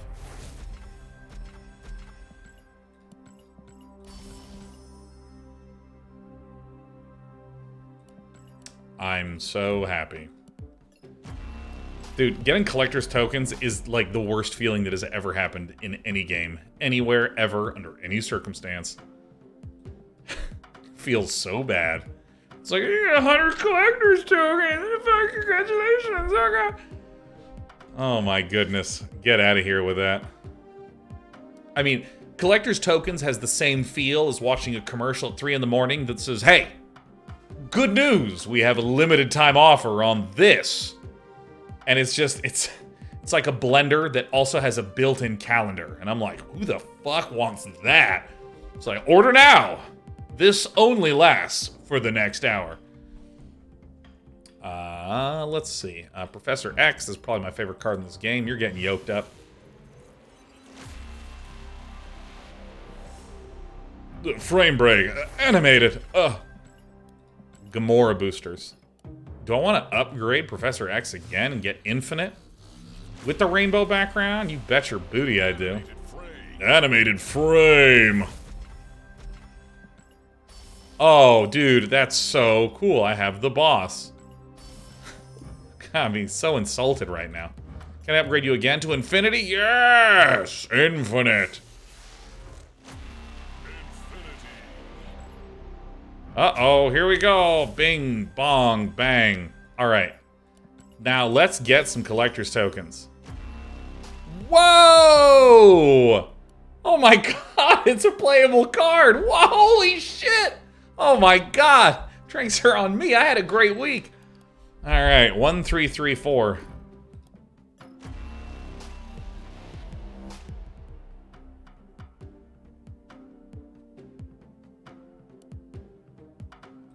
Didn't I already have that? Oh, it has like swirly whirly woos. Wait, what? Like what is going on? I don't understand this. Oh my god. Particle of flex. Particle of flex. All right, I'll keep upgrading this guy.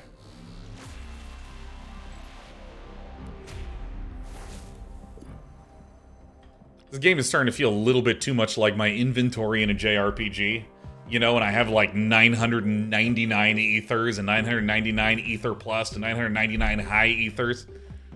And there's just like, I have 4 of some item that's used once in one zone, period. But I have 4 somehow. Because I wanted to make sure the players guaranteed got it. Yeah, man, this is going out of control. Oh yeah, this guy's dope. This is like one of my favorite arts in the game. I don't even think I built a deck with Miles Morales in it yet. Frame break.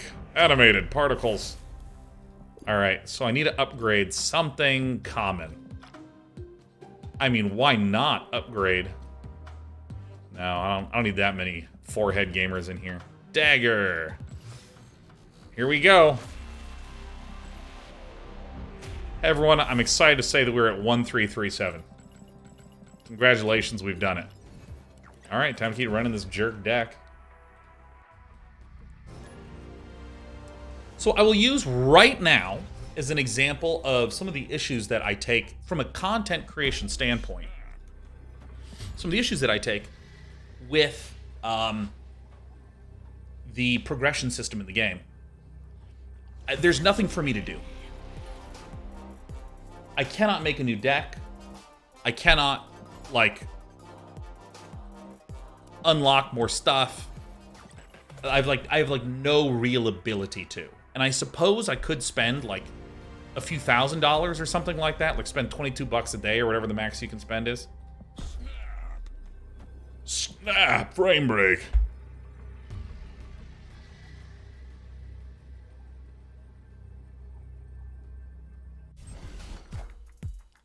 Now, I say this primarily to communicate with you, my hot darling viewer.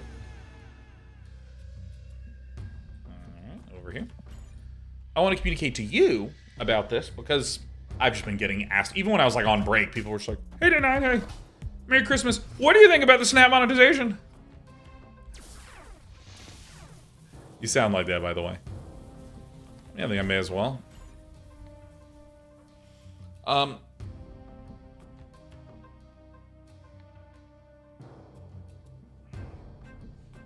So I wanted to share that, and the good news is that I've been seeing posts in the Second Dinner Discord of them talking about, oh yeah, we're seeking to make changes. Oh shit, I can go White Queen into White Queen. Fucking sick. Avengers, assemble.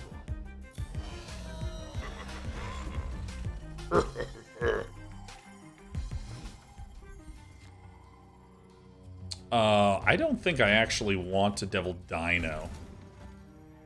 I think I want a Devil Arrow. So I'm going to do some scouting first.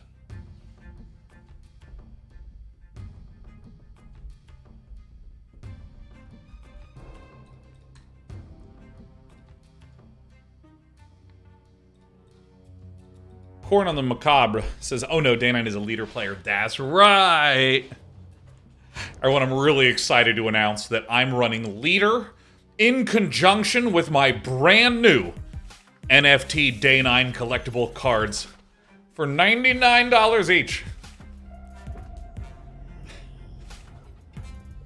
I am pleased to announce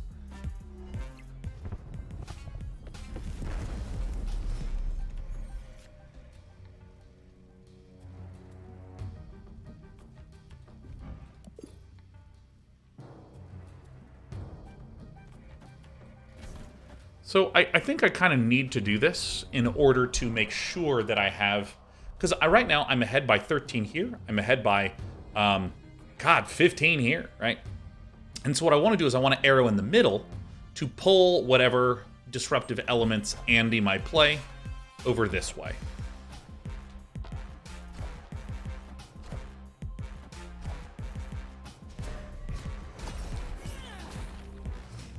Excited to announce that I'm the dumbest person that has ever lived. I'm very pleased to announce. Storm, when you play Storm, you can just delete a location. So I didn't want this, so I played Storm to delete this. Did you know that on reveal is the same pronunciation as on reveal? Victory. I always forget that, and so nothing fucking happened except content, I suppose. There's no such thing as good things and bad things. There's good things and good content. Yay! The streamer made a mistake. Hold on, let me... Where's my keyboard? Punch! Exclamation mark. Alright. Oh, snap. Oh, damn.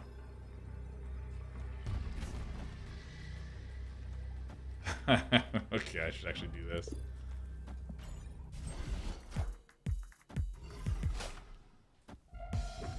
The streamer failed. I will make a compilation. I will upload it to YouTube. And that YouTube video will have an incredibly poorly made animated intro, followed promptly by, please subscribe and hit the bell icon. I've got it all figured out now. Alright, I'll go ahead and play my Sentinel over here.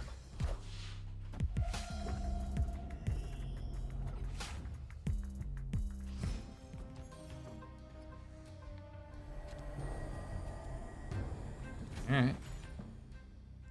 May as well throw Sentinel into it. Now, I actually think that the stats on Iceman, Sentinel, Quinjet, these types of cards, I actually think that they're really relevant. Oh yes, Debris.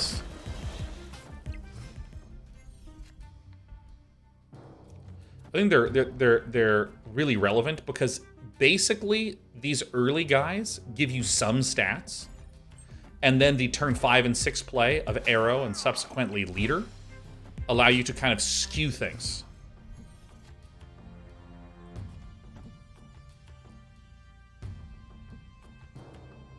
Allows you to like pull things over out of the way, or allows you to maintain a lead that you built. So I think that it's actually pretty important that we have a good amount of cheap plays. It's also one of the reasons why I'm quite a big fan of Lizard.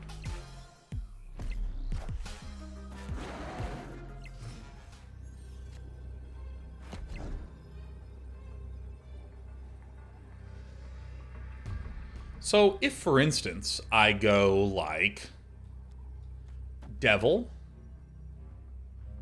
and then I go Sentinel, Sentinel, my opponent hasn't... Oh, they did. They played a Shocker here, didn't they? So this is going to get me ahead by 6 here. So this, we're kind of playing for all 3 lanes, so it's really hard for them to, like, foil us.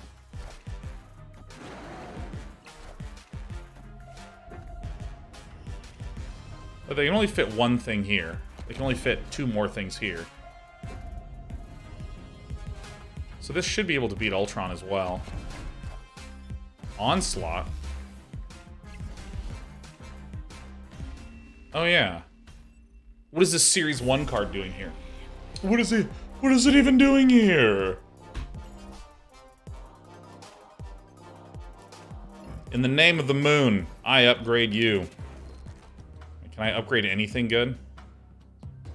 Oh, my swirly whirly, Professor X. And the developer said, what if you never stopped unlocking cosmetics for one card? Alright, what do I get? You know, can I want to be honest with all of you. I am not a fan of pixel art generally. Generally speaking, I don't get that excited for pixel art. I'm not horny for pixels. I'm not. I simply ain't. Now this is cool because it looks like Spider-Man is giving me the middle finger. There's been some great pixel art. Hyperlight Drifter was some sick pixel art. Baba Is You was very charming pixel art. But it's not like I looked at Baba Is You... talking. It's not like I looked at Baba Is You's art style and was just like, oh, artistry. So generally speaking, I like shit that's a little bit more clean-lined, streamlined. Really, really dirty. All right. Can't believe it, but I want that. Loop Hero was okay. And when I say okay, I don't mean it was objectively okay. I mean, like, my emotional reaction to it was like, it's okay. It's okay, it's fine. It's fine. Yeah, it's whatever. Shall I play for the raft? Hold on, I must end my turn.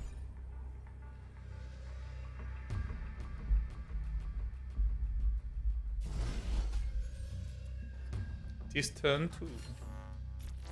Majo World. Alright, so I'm probably not playing for this. Well, I'm gonna hit him with the scorpions.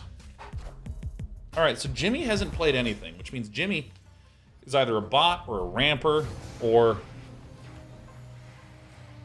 some kind of fucking asshole. Like, those are the only options. Watch this. It's gonna get shuffled right into the Deckaroni. And what's gonna come back, it's gonna be Iceman, Sentinel, Leader. That's what's gonna happen.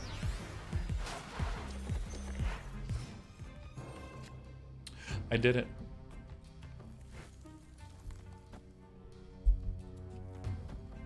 Excuse me. There you are. Can't believe I've done this. A wave hit it. A wave hit the ship.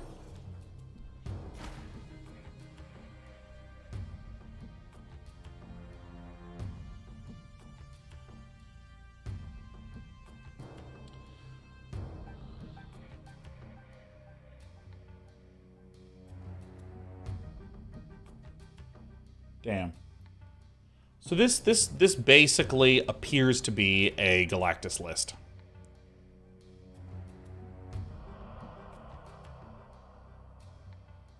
I'm gonna get Galactus here.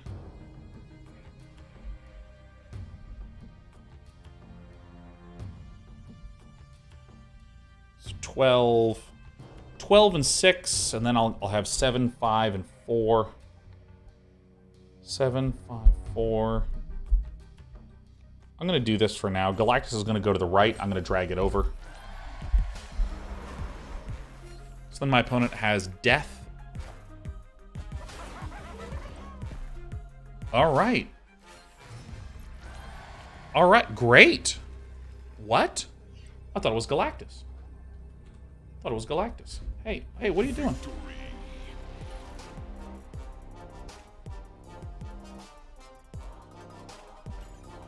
Hey, excuse me. All right, your butt is going straight to the space bar, which is a danger button.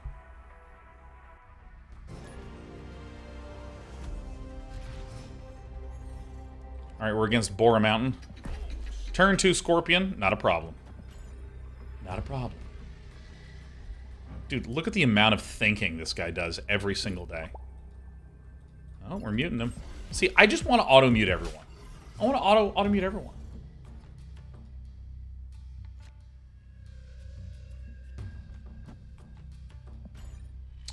Seems like a good spot for Cosmo. Oh my god, my darling. Yeah, my darling. How's your little chin doing? Oh. She had a little scratch on her chinny chin chin.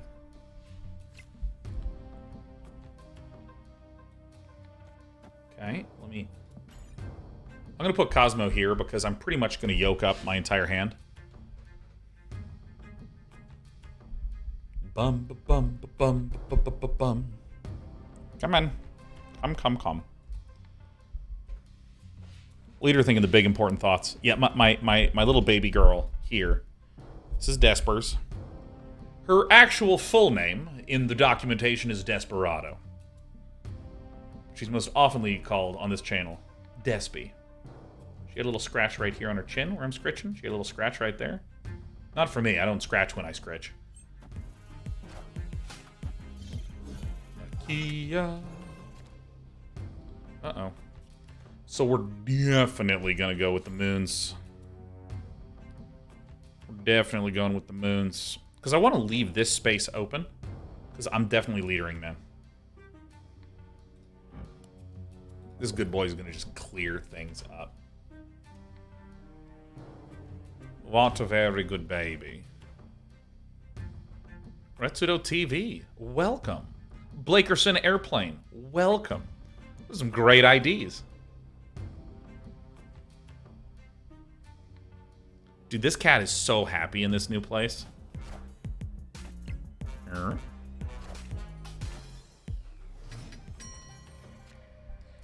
so I'm going to lead her here.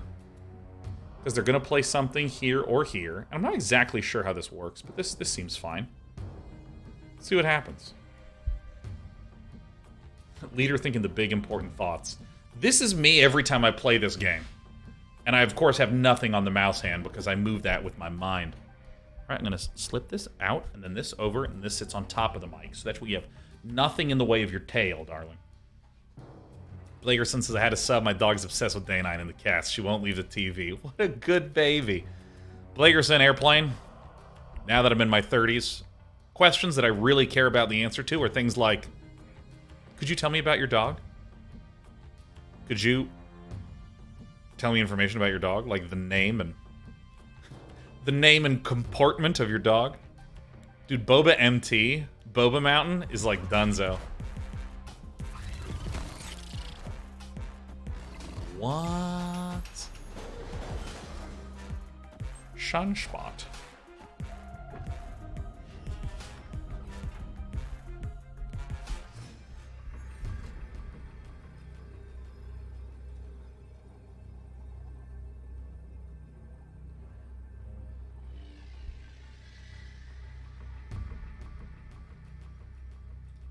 Do I win this? Because I'm going to flip first, so then this won't trigger. Yeah, I think I actually just do like this. We're going to lose here. Presumably so. But this gives us a huge burst of stats. And we need to be winning 2 locations to make sure that we reveal first. So let's assume we're losing this one and then we're winning this one, because this one's going to be so big. Regest. Good to see you, Regest. How are you? Almighty Bobina says, thanks for everything, Sean. Oh, thank you. What a wonderful way to start the year. How can you tell who flips first? The simplest answer is whoever's name tag is glowing. See this little glow here? That visually indicates. But the functional determiner is whoever is currently winning the game. So see how I'm winning 2 of the 3 locations? So now it gets to the end of the game. And I believe that it does another evaluation of, hey, who's winning? It says that it's me first. So that doesn't happen. That doesn't happen. Victory. I don't get it at all. Now, there is... That might have looked a little suspicious, but you can click on a card and see what created it. So, for instance, if I played the leader on turn 5, which not only is it clear that that had to have been created by another source, indicating that I have another leader in hand, you can also click on the leader and it will say created by Moon Girl, like right there on the leader. Oh, shuffle rocks into the deck? Oh my god, a bunch of free rocks? I'm willing to snap for that. German Lore says end of game doesn't get a separate evaluation. It takes whoever flips first going into the final turn. That's great to know.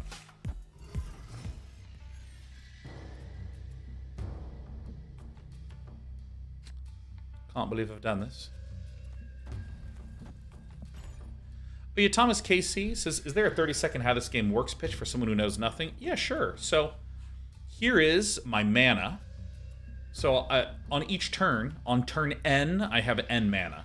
So we're coming up on turn 3, so I'll have 3 mana. Cards have a mana cost. So for instance, Juggernaut is a 2/3. Arrow is a 5/7, so Juggernaut costs 2 and provides 3 power. Oh, I'm doing this shit. Costs 2 and provides 3 power. So you'll see that I have 2 total power here. I have 4 total power here. The winner of the game is whoever, at the end of the game, at the end of 6 turns, whoever is winning 2 of the 3 locations. So currently, I am tying the middle, I'm winning the left, and I'm winning right. Get out of here.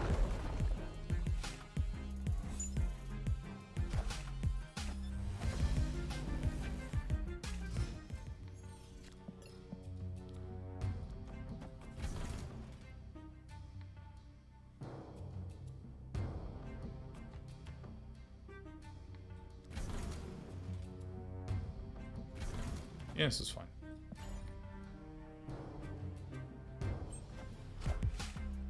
So, this cloning VATS location, I'm just cloning my stuff.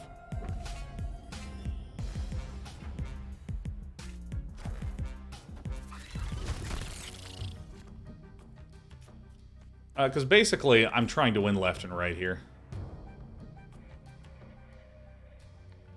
Thomas Casey's, I see, thank you. So it's a bit like Gwent lanes in a way, but instead of 3 rounds, you have all 3 lanes in 1 round. Yes, straight up. Straight up. Ah.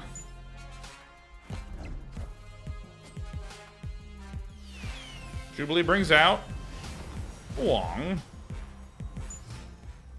Alright, so that means that what we actually want to do is we want to play Arrow here.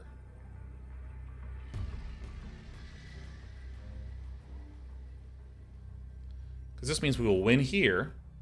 Arrow will reveal, putting us to 14, and pull up to 2 nerds over here, because the nerds that will be played will very, very likely be things that boost the board, boost the field.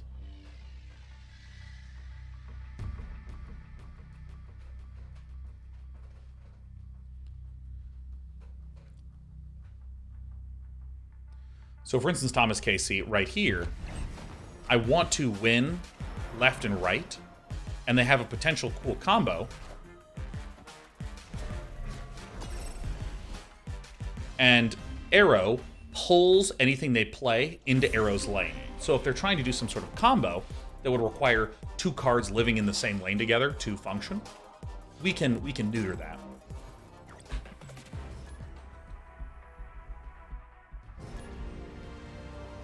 Yeah, let me do after this game, I'm happy to answer some... Oh, is that so? My goodness. Happy to answer some more questions about the deck. But, Field Groth says, sorry, why no collector in this deck? Did I miss something?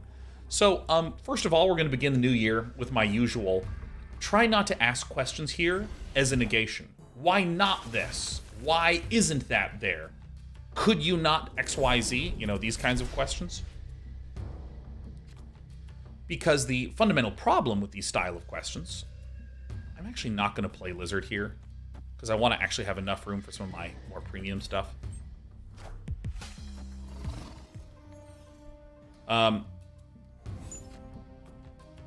What? Really?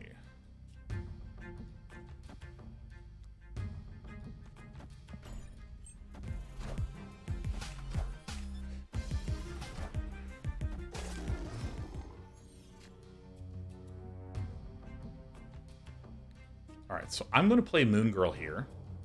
I don't think my opponent is going to Spider-Man me here. Well, they might.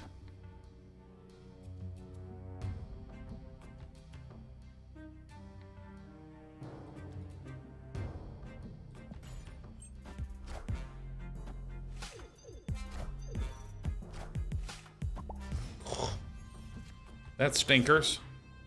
All right, I'm retreating. Escaped. So generally, we're not a fan of why don't you, why didn't you, why those sorts of questions, because it's starting with no logic.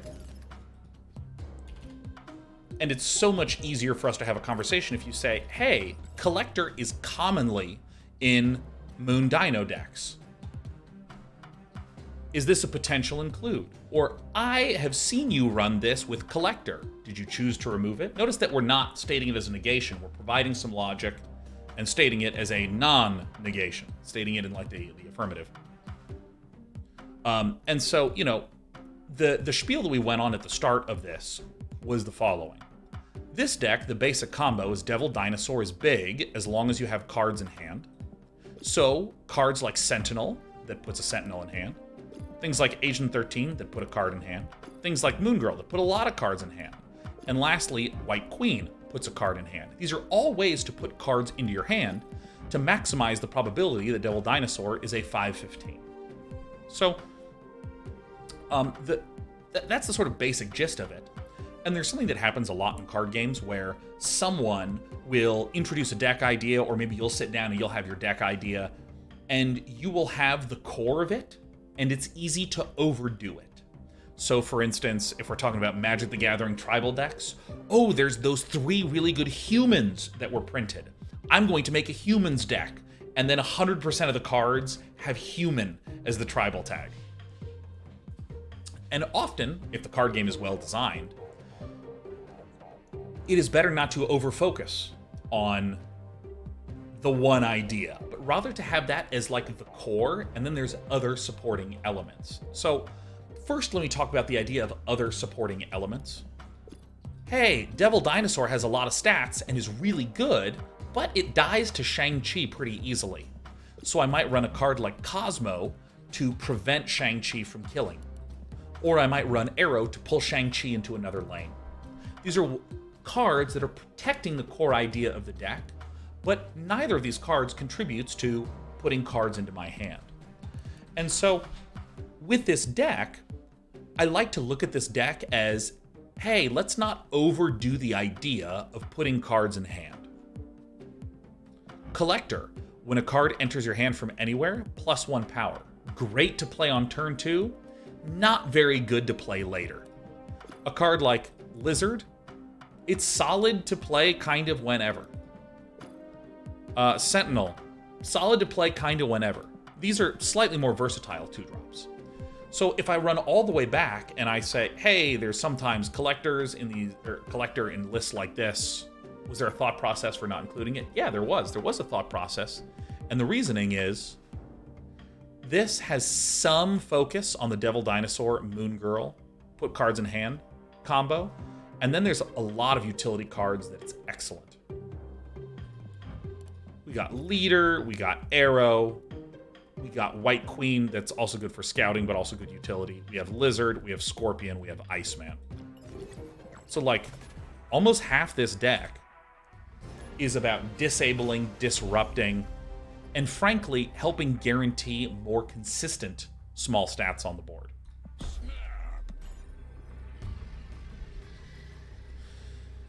And, you know, in this game, I want to focus a little bit more on the statement having small stats in the hand.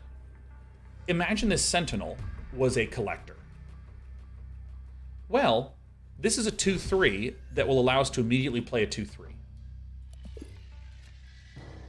If this were the collector, well, it would be a 2/1. It wouldn't be able to get the benefit from Sherry's Lab, but I'm going to kind of temporarily ignore that.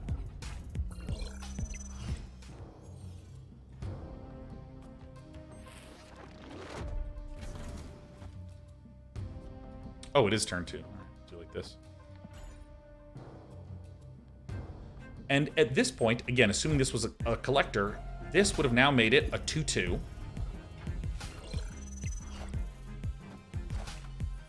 And then presumably when I play this, oh, this is straight nasty. Oh, I love having this here. This is some good shit. Now, if I played Moon Girl, it would have duplicated 1 because we have more cards than we thought we would have. So this would have improved my collector only one, so it would have been a 2-3. So that's the sort of observation that we would make over the course of a number of games where we say, hey, if this was a collector or if this was lizard, what do I think would have actually been better?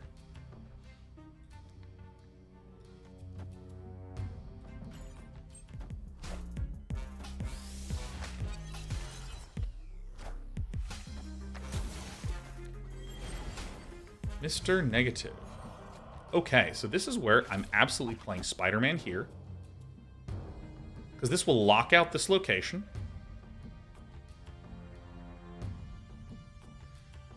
But to finish that thought, you compare, hey, in this game, would Lizard have been better or would have Collector been better? And every single game you ask that pairwise comparison. And okay, if this was a Collector, would I have liked Collector here? Well, actually, what would its stats have been? Oh, it would have been a 2-3 by the end of the game. Well, Lizard actually feels like it would have been more consistent there. Yeah.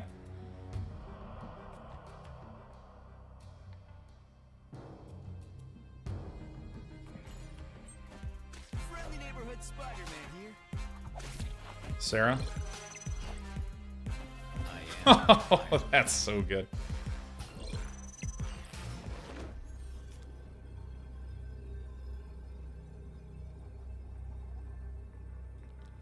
So this is probably the right play here.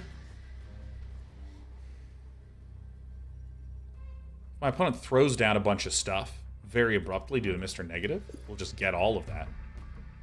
This is a little bit concerning.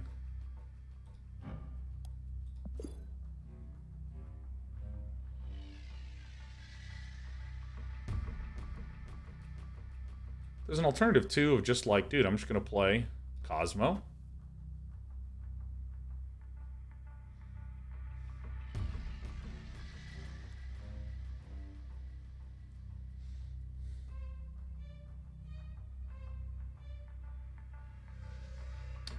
Actually, I'm going to do Cosmo, Lizard, Iceman.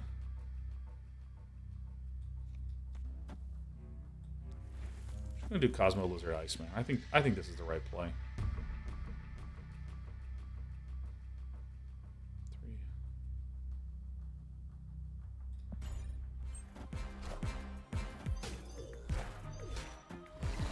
3. That's just 2.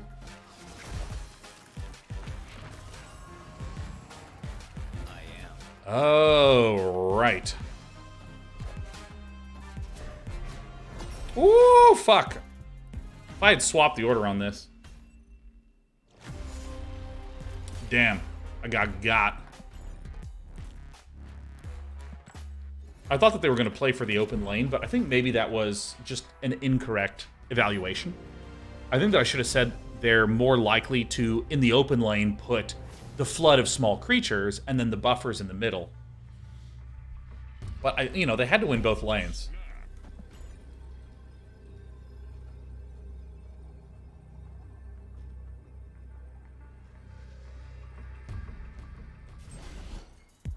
No!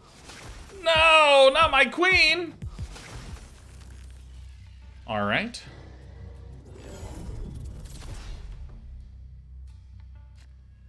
What do we do here? Ooh, Cosmo's gonna just rip right there in the Nexus.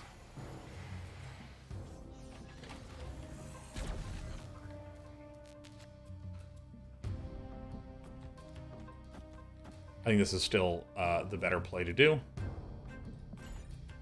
I wish that I didn't have the on reveal issues.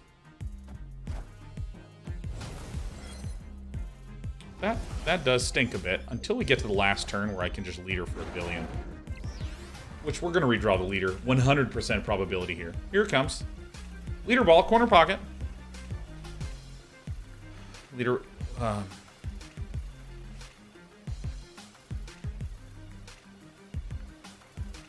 Would leader have been the better play? Leader would not have been the better play because Mystique doesn't do anything for us.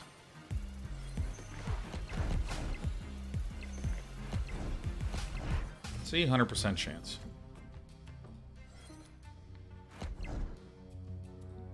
Focus on the lane in which I am winning.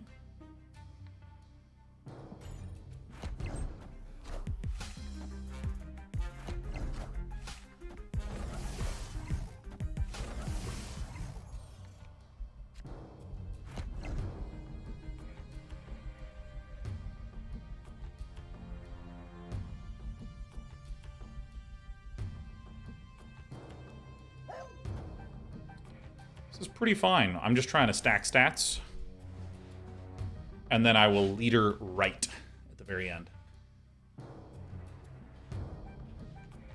Ian Tortellini, what a treat to see ya. So, for any of my new gamers that are here, next week, or excuse me, all week, Wednesday, Thursday, Friday, we're going to be playing Project Zomboid. I haven't touched that game in like a long time, but I keep thinking about it. So I'm just gonna play it for 3 days. We're gonna be doing Marvel Snap probably like once a week. The huge, you know, the huge.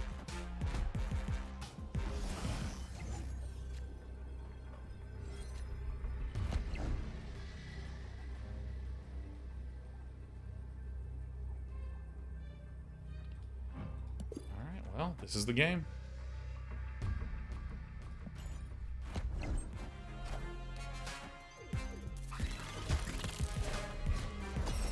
Wow.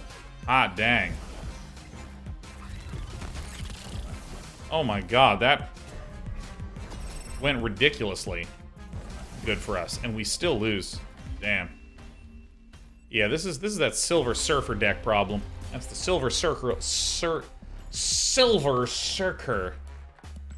deck problem. We had some awkward draws. But, alright.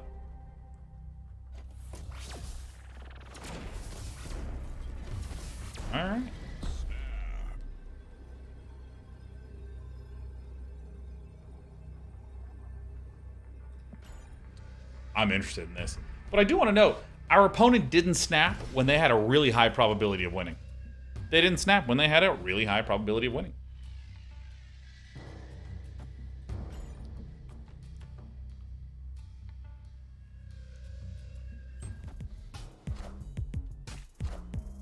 Oh, yeah. Villain's gonna really figure out what the heck's going on now.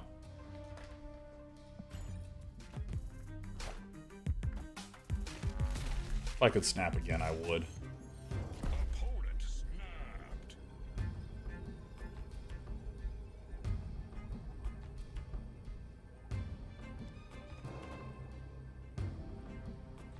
Tuesday Twitch, do you have any nostalgia RTS plans in the future? Oh my god, fuck yeah.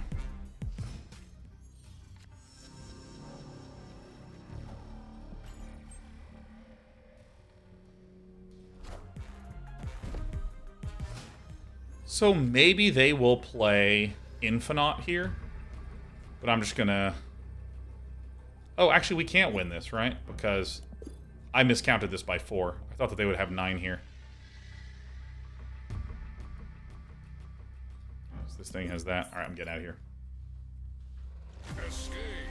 Daredevil, Electro, Sunspot implies to me that they're running many, many big nerds, so I'm just gonna get out of here. Yeah, dude, this here, Tuesday Twitch, we're going to be basically doing a lot more, frankly, top-down strategy style games, whether it be Colony Sim, old school RTS. Oh, snap. Ice them up.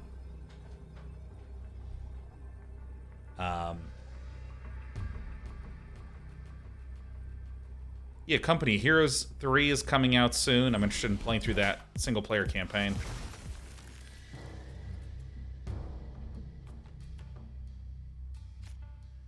We're going to review Dominaria Remastered cards. I'm going to be doing a lot less Magic this year as Isakura. I will certainly play right around the time of the set releases. But I'm sort of in a let's wait for a while till there's stabilization over at Wizards of the Coast. Because, I mean, frankly, there was huge interest in Magic when Arena first dropped, and it's just dropped a lot.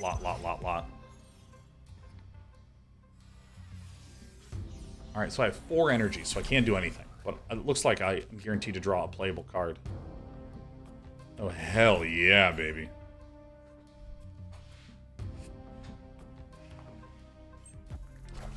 Yeah, I don't fully understand what's happening with Dungeons and Dragons. But yeah, the player base for Magic the Gathering is super fragmented right now. Just super fragmented. So I think that I'll need to do this. And do I actually want it double over there? I think I just want to kind of distribute myself a little bit.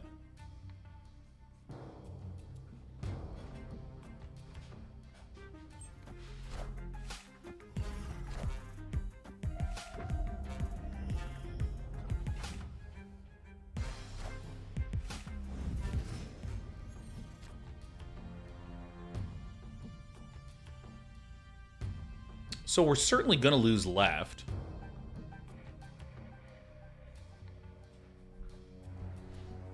So I think what I should do is I should Dino here. And then I think this is not a leader game at all.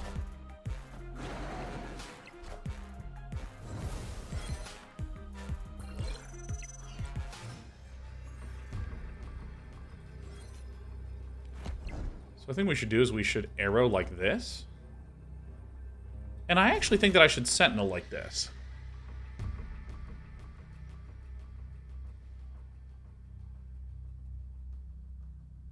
Or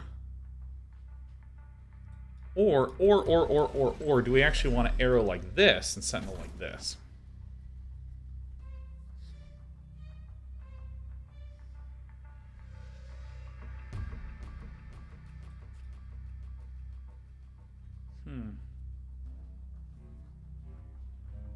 This feels like suspicious.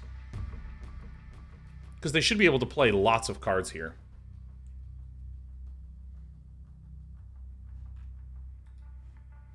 Arrow right, more space. We're winning this. Like, if we played arrow right...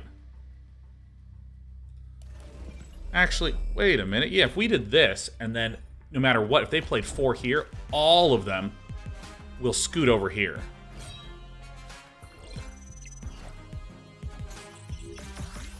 Ugh. So then we tie mid.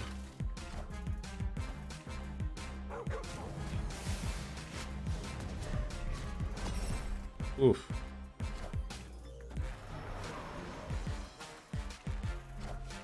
Yeah, and then we don't hit the tie breaks. This is a little bit of bad luck with this. That was a great call with arrow on the right.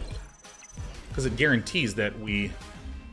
I mean, the Ironheart is a little bit unfortunate, but... that was still pretty nice. Dude, really, is there really not a way to just permanently mute enemies in this?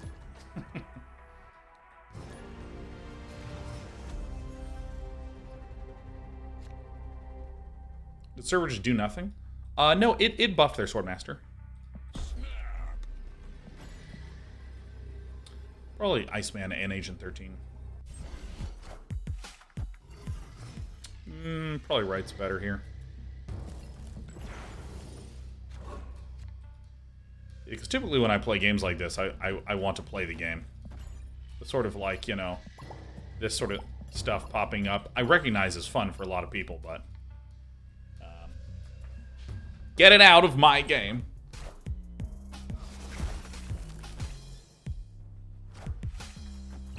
Saber-tooth. This is the one that when it dies, it goes back to the hand? Yeah.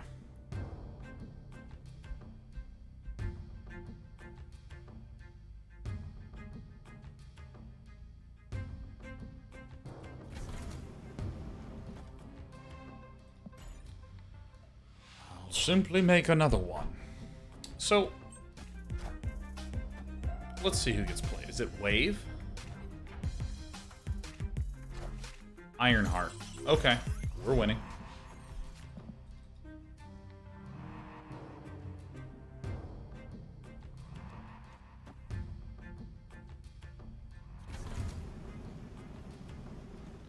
Yeah, I think I focus on maximizing this mid with Devilsaur, Moon Girl, or Devilsaur Cosmo.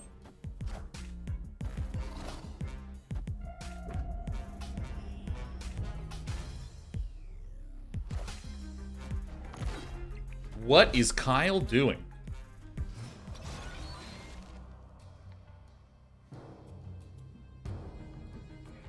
You know, I actually think this is the better decision here. Because this is looking like someone is trying to Odin their heart out. So this will let me win 2 locations. Whoa. Okay. Huh. What?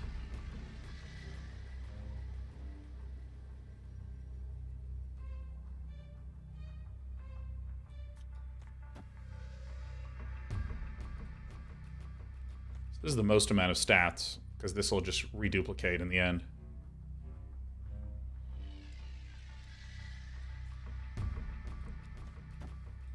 Or do we prefer to do this?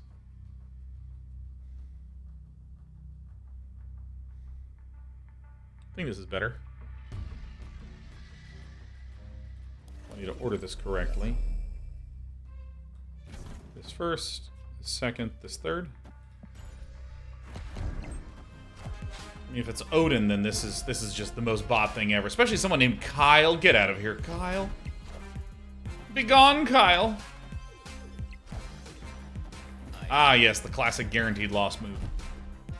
Dude, I'm telling you, these bots are like turbo dumb, man. They just like absolutely zero in on the dumbest shit possible, and they just like do not back down at all. But yeah, Tuesday Twitch, something I want to do, nostalgia mode-wise, is I'm interested in playing Command & Conquer Remastered and trying to unlock all of the achievements. I'm trying to 100% Command & Conquer Remastered, because that's like one of the greatest remasters of all time. And that is a fucking pain in the ass to do. I want all golds and all the missions. I'd watch that. Oh yeah, everyone would watch my suffering. I dare you to 100% an EDF game. Dude, people be like, you're dropping frames, and I'm like, no, that's the game. No, that's fucking exactly how it is. Swap the position of each location. Sure, I don't even care. EDF. I like games that are games. And some of you are like, what are you talking about? But I like when games are focused on games. I like when games are games. When games are so focused on the story. This is the funny thing. I can just spam like this. Agent Coulson. I can get the benefits from this like multiple times. What? Get out of here. Be gone. Alright, so...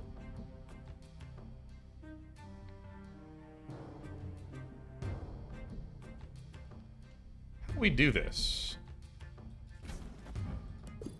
I actually think this is correct, even though this is going to rotate around.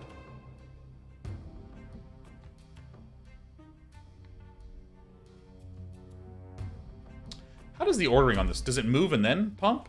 I assume actually now that it is move and pump, but I'm going to science it.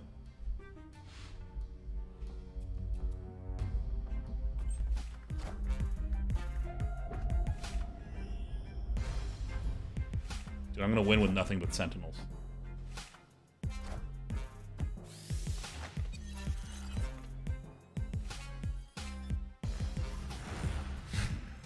Okay. All right.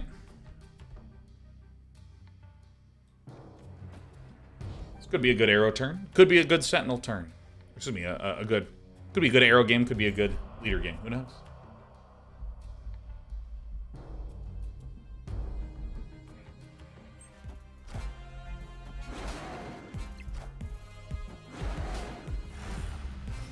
Well, this is a bit of a pickle, huh? Opponent snapped.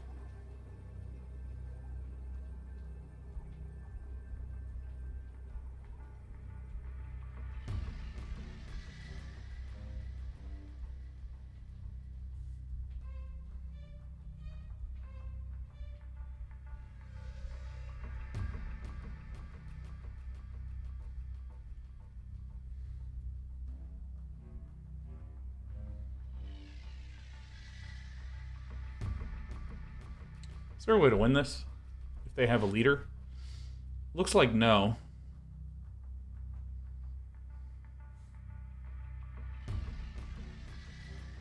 Alright, I'm retreating. Get me out of here. So let's do this for Escaped. just a skosh more games, just a little tiny touch. And then I'm thinking some ongoing destroyer. Or maybe an annoyer. Ongoing Destroyer is pretty good, though.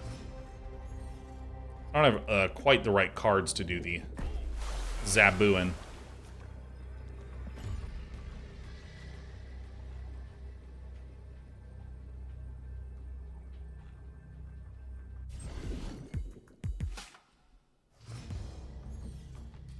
All right. You bought Zabu yet? Yeah, I do. I do indeed have the Zabus.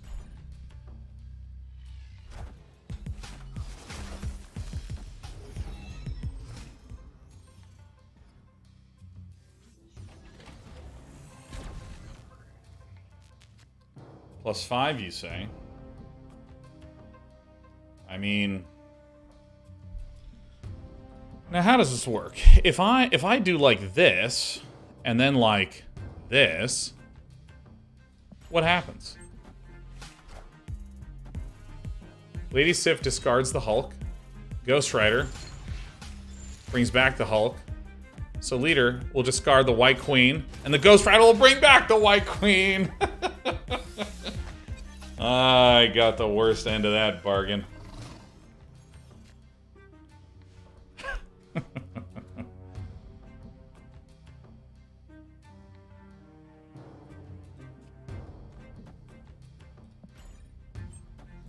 This is actually turning out all right for us.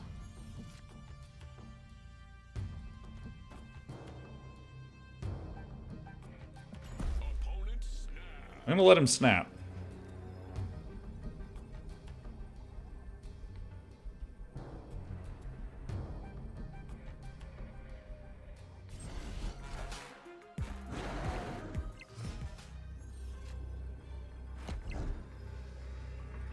We have 3 cards in the hand.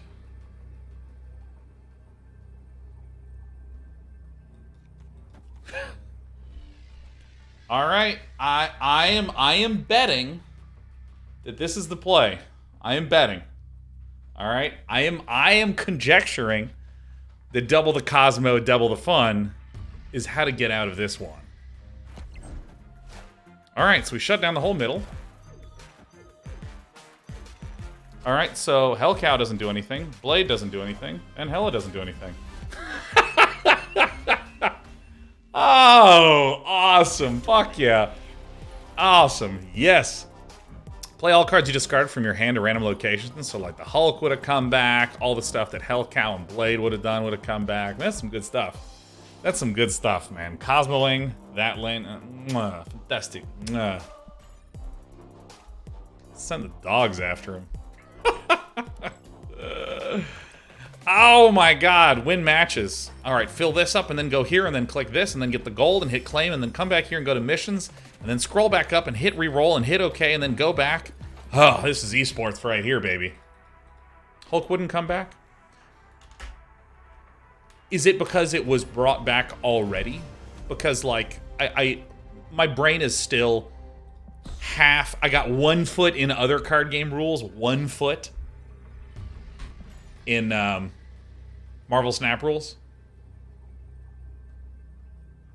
Because, like, in Magic the Gathering, let's say that you had 1 creature that died. And then you have something that says, return... I want to go here, then. Return, or create a token of a creature that died this game. If you cast that spell 5 times, you get 5 copies of the original one. Now, this is different from something like return target creature from the battlefield to the graveyard in Magic. If it's in the graveyard and it comes from there to the battlefield, well, there's nothing more to resurrect in the graveyard. So I still have a little bit of a tracky problem with that. Oh shit, Ice was nice. So what I should actually do is I should go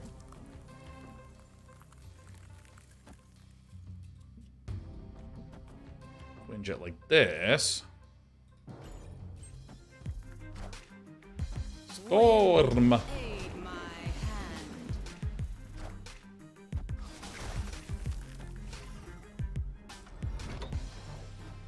Boop, boop. What does this guy do? Your opponent draws a card, set its cost to 6. Oh, that actually screws us.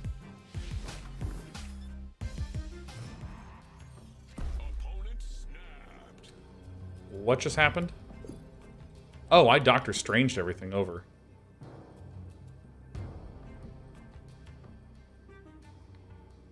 Does that officially screw us?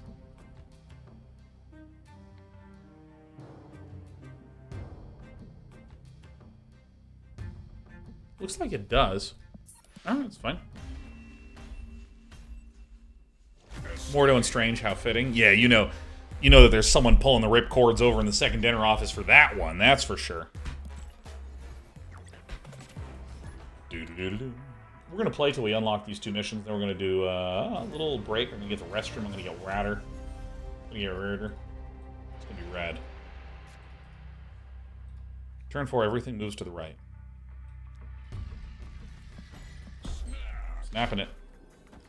Oh, I've played against poor Heraphobia before. Cards here are powerful.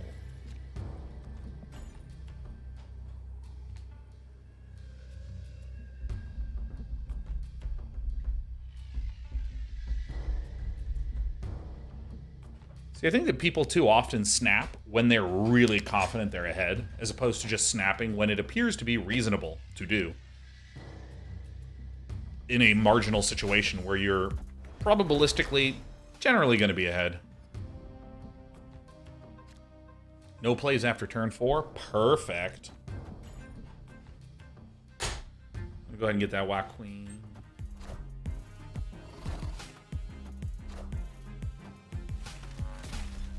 Hazmat? Oh no. Oh my. Alright, I'm gonna play here so that way she slides over. Feel pretty sick. Watch this. And She-Hulk, corner pocket.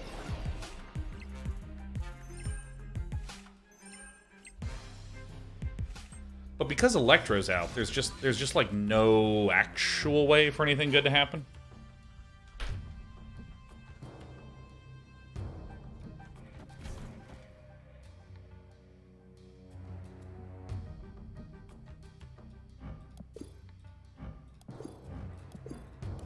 Undo everything. What do I actually want to do here? I mean, I think it's actually just do this and wait. Because they can only play 1 card a turn. Alright, so then we just like win like this, huh?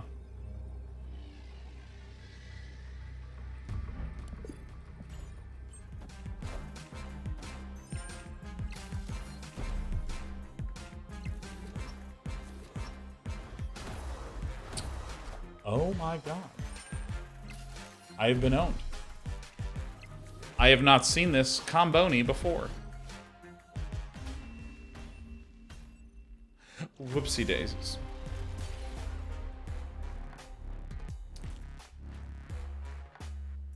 That seems flimsy, though we did get owned. Alright. Alright. What does snapping do? Snapping is the stakes of the game, Thomas Casey. The stakes of the game. Let's see here. Let's plop this puppy down here.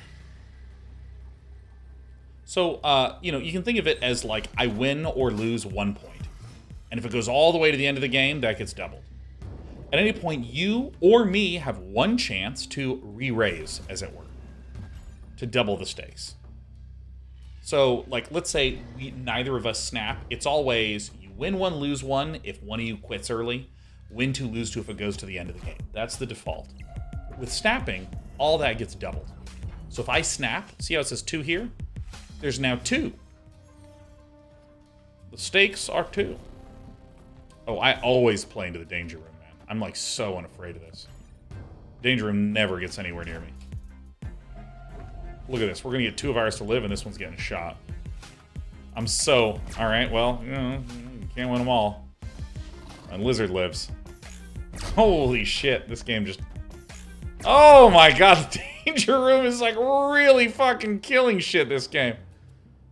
Well, alright, I don't see what else I can do. I gotta just keep jamming shit over there.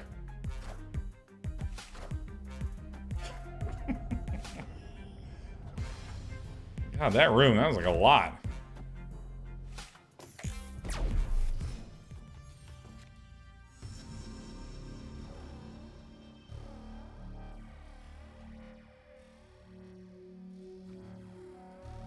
Look at my fucking bail on this danger room, man. This thing's fucking owning me. Got the Devil D. Yeah, it's normally win 1, lose 1, and if it goes to showdown at the end of turn 6, it's win 2, lose 2. If you snap, it doubles it to 2 and 4. And if they also snap, doubles it to 4 and 8. Holy shit, Salila is terrible at this game. The thing that's actually defeating us in this match is the danger room. So we're going to go ahead and we're going to play Arrow here. And for good measure, we're going to play... It's very easy to lose this on accident.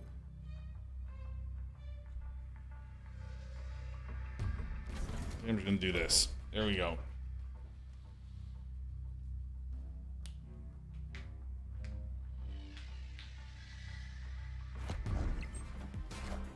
Zoinks! Shit.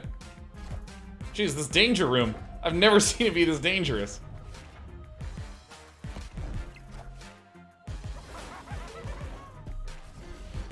Okay. Hey!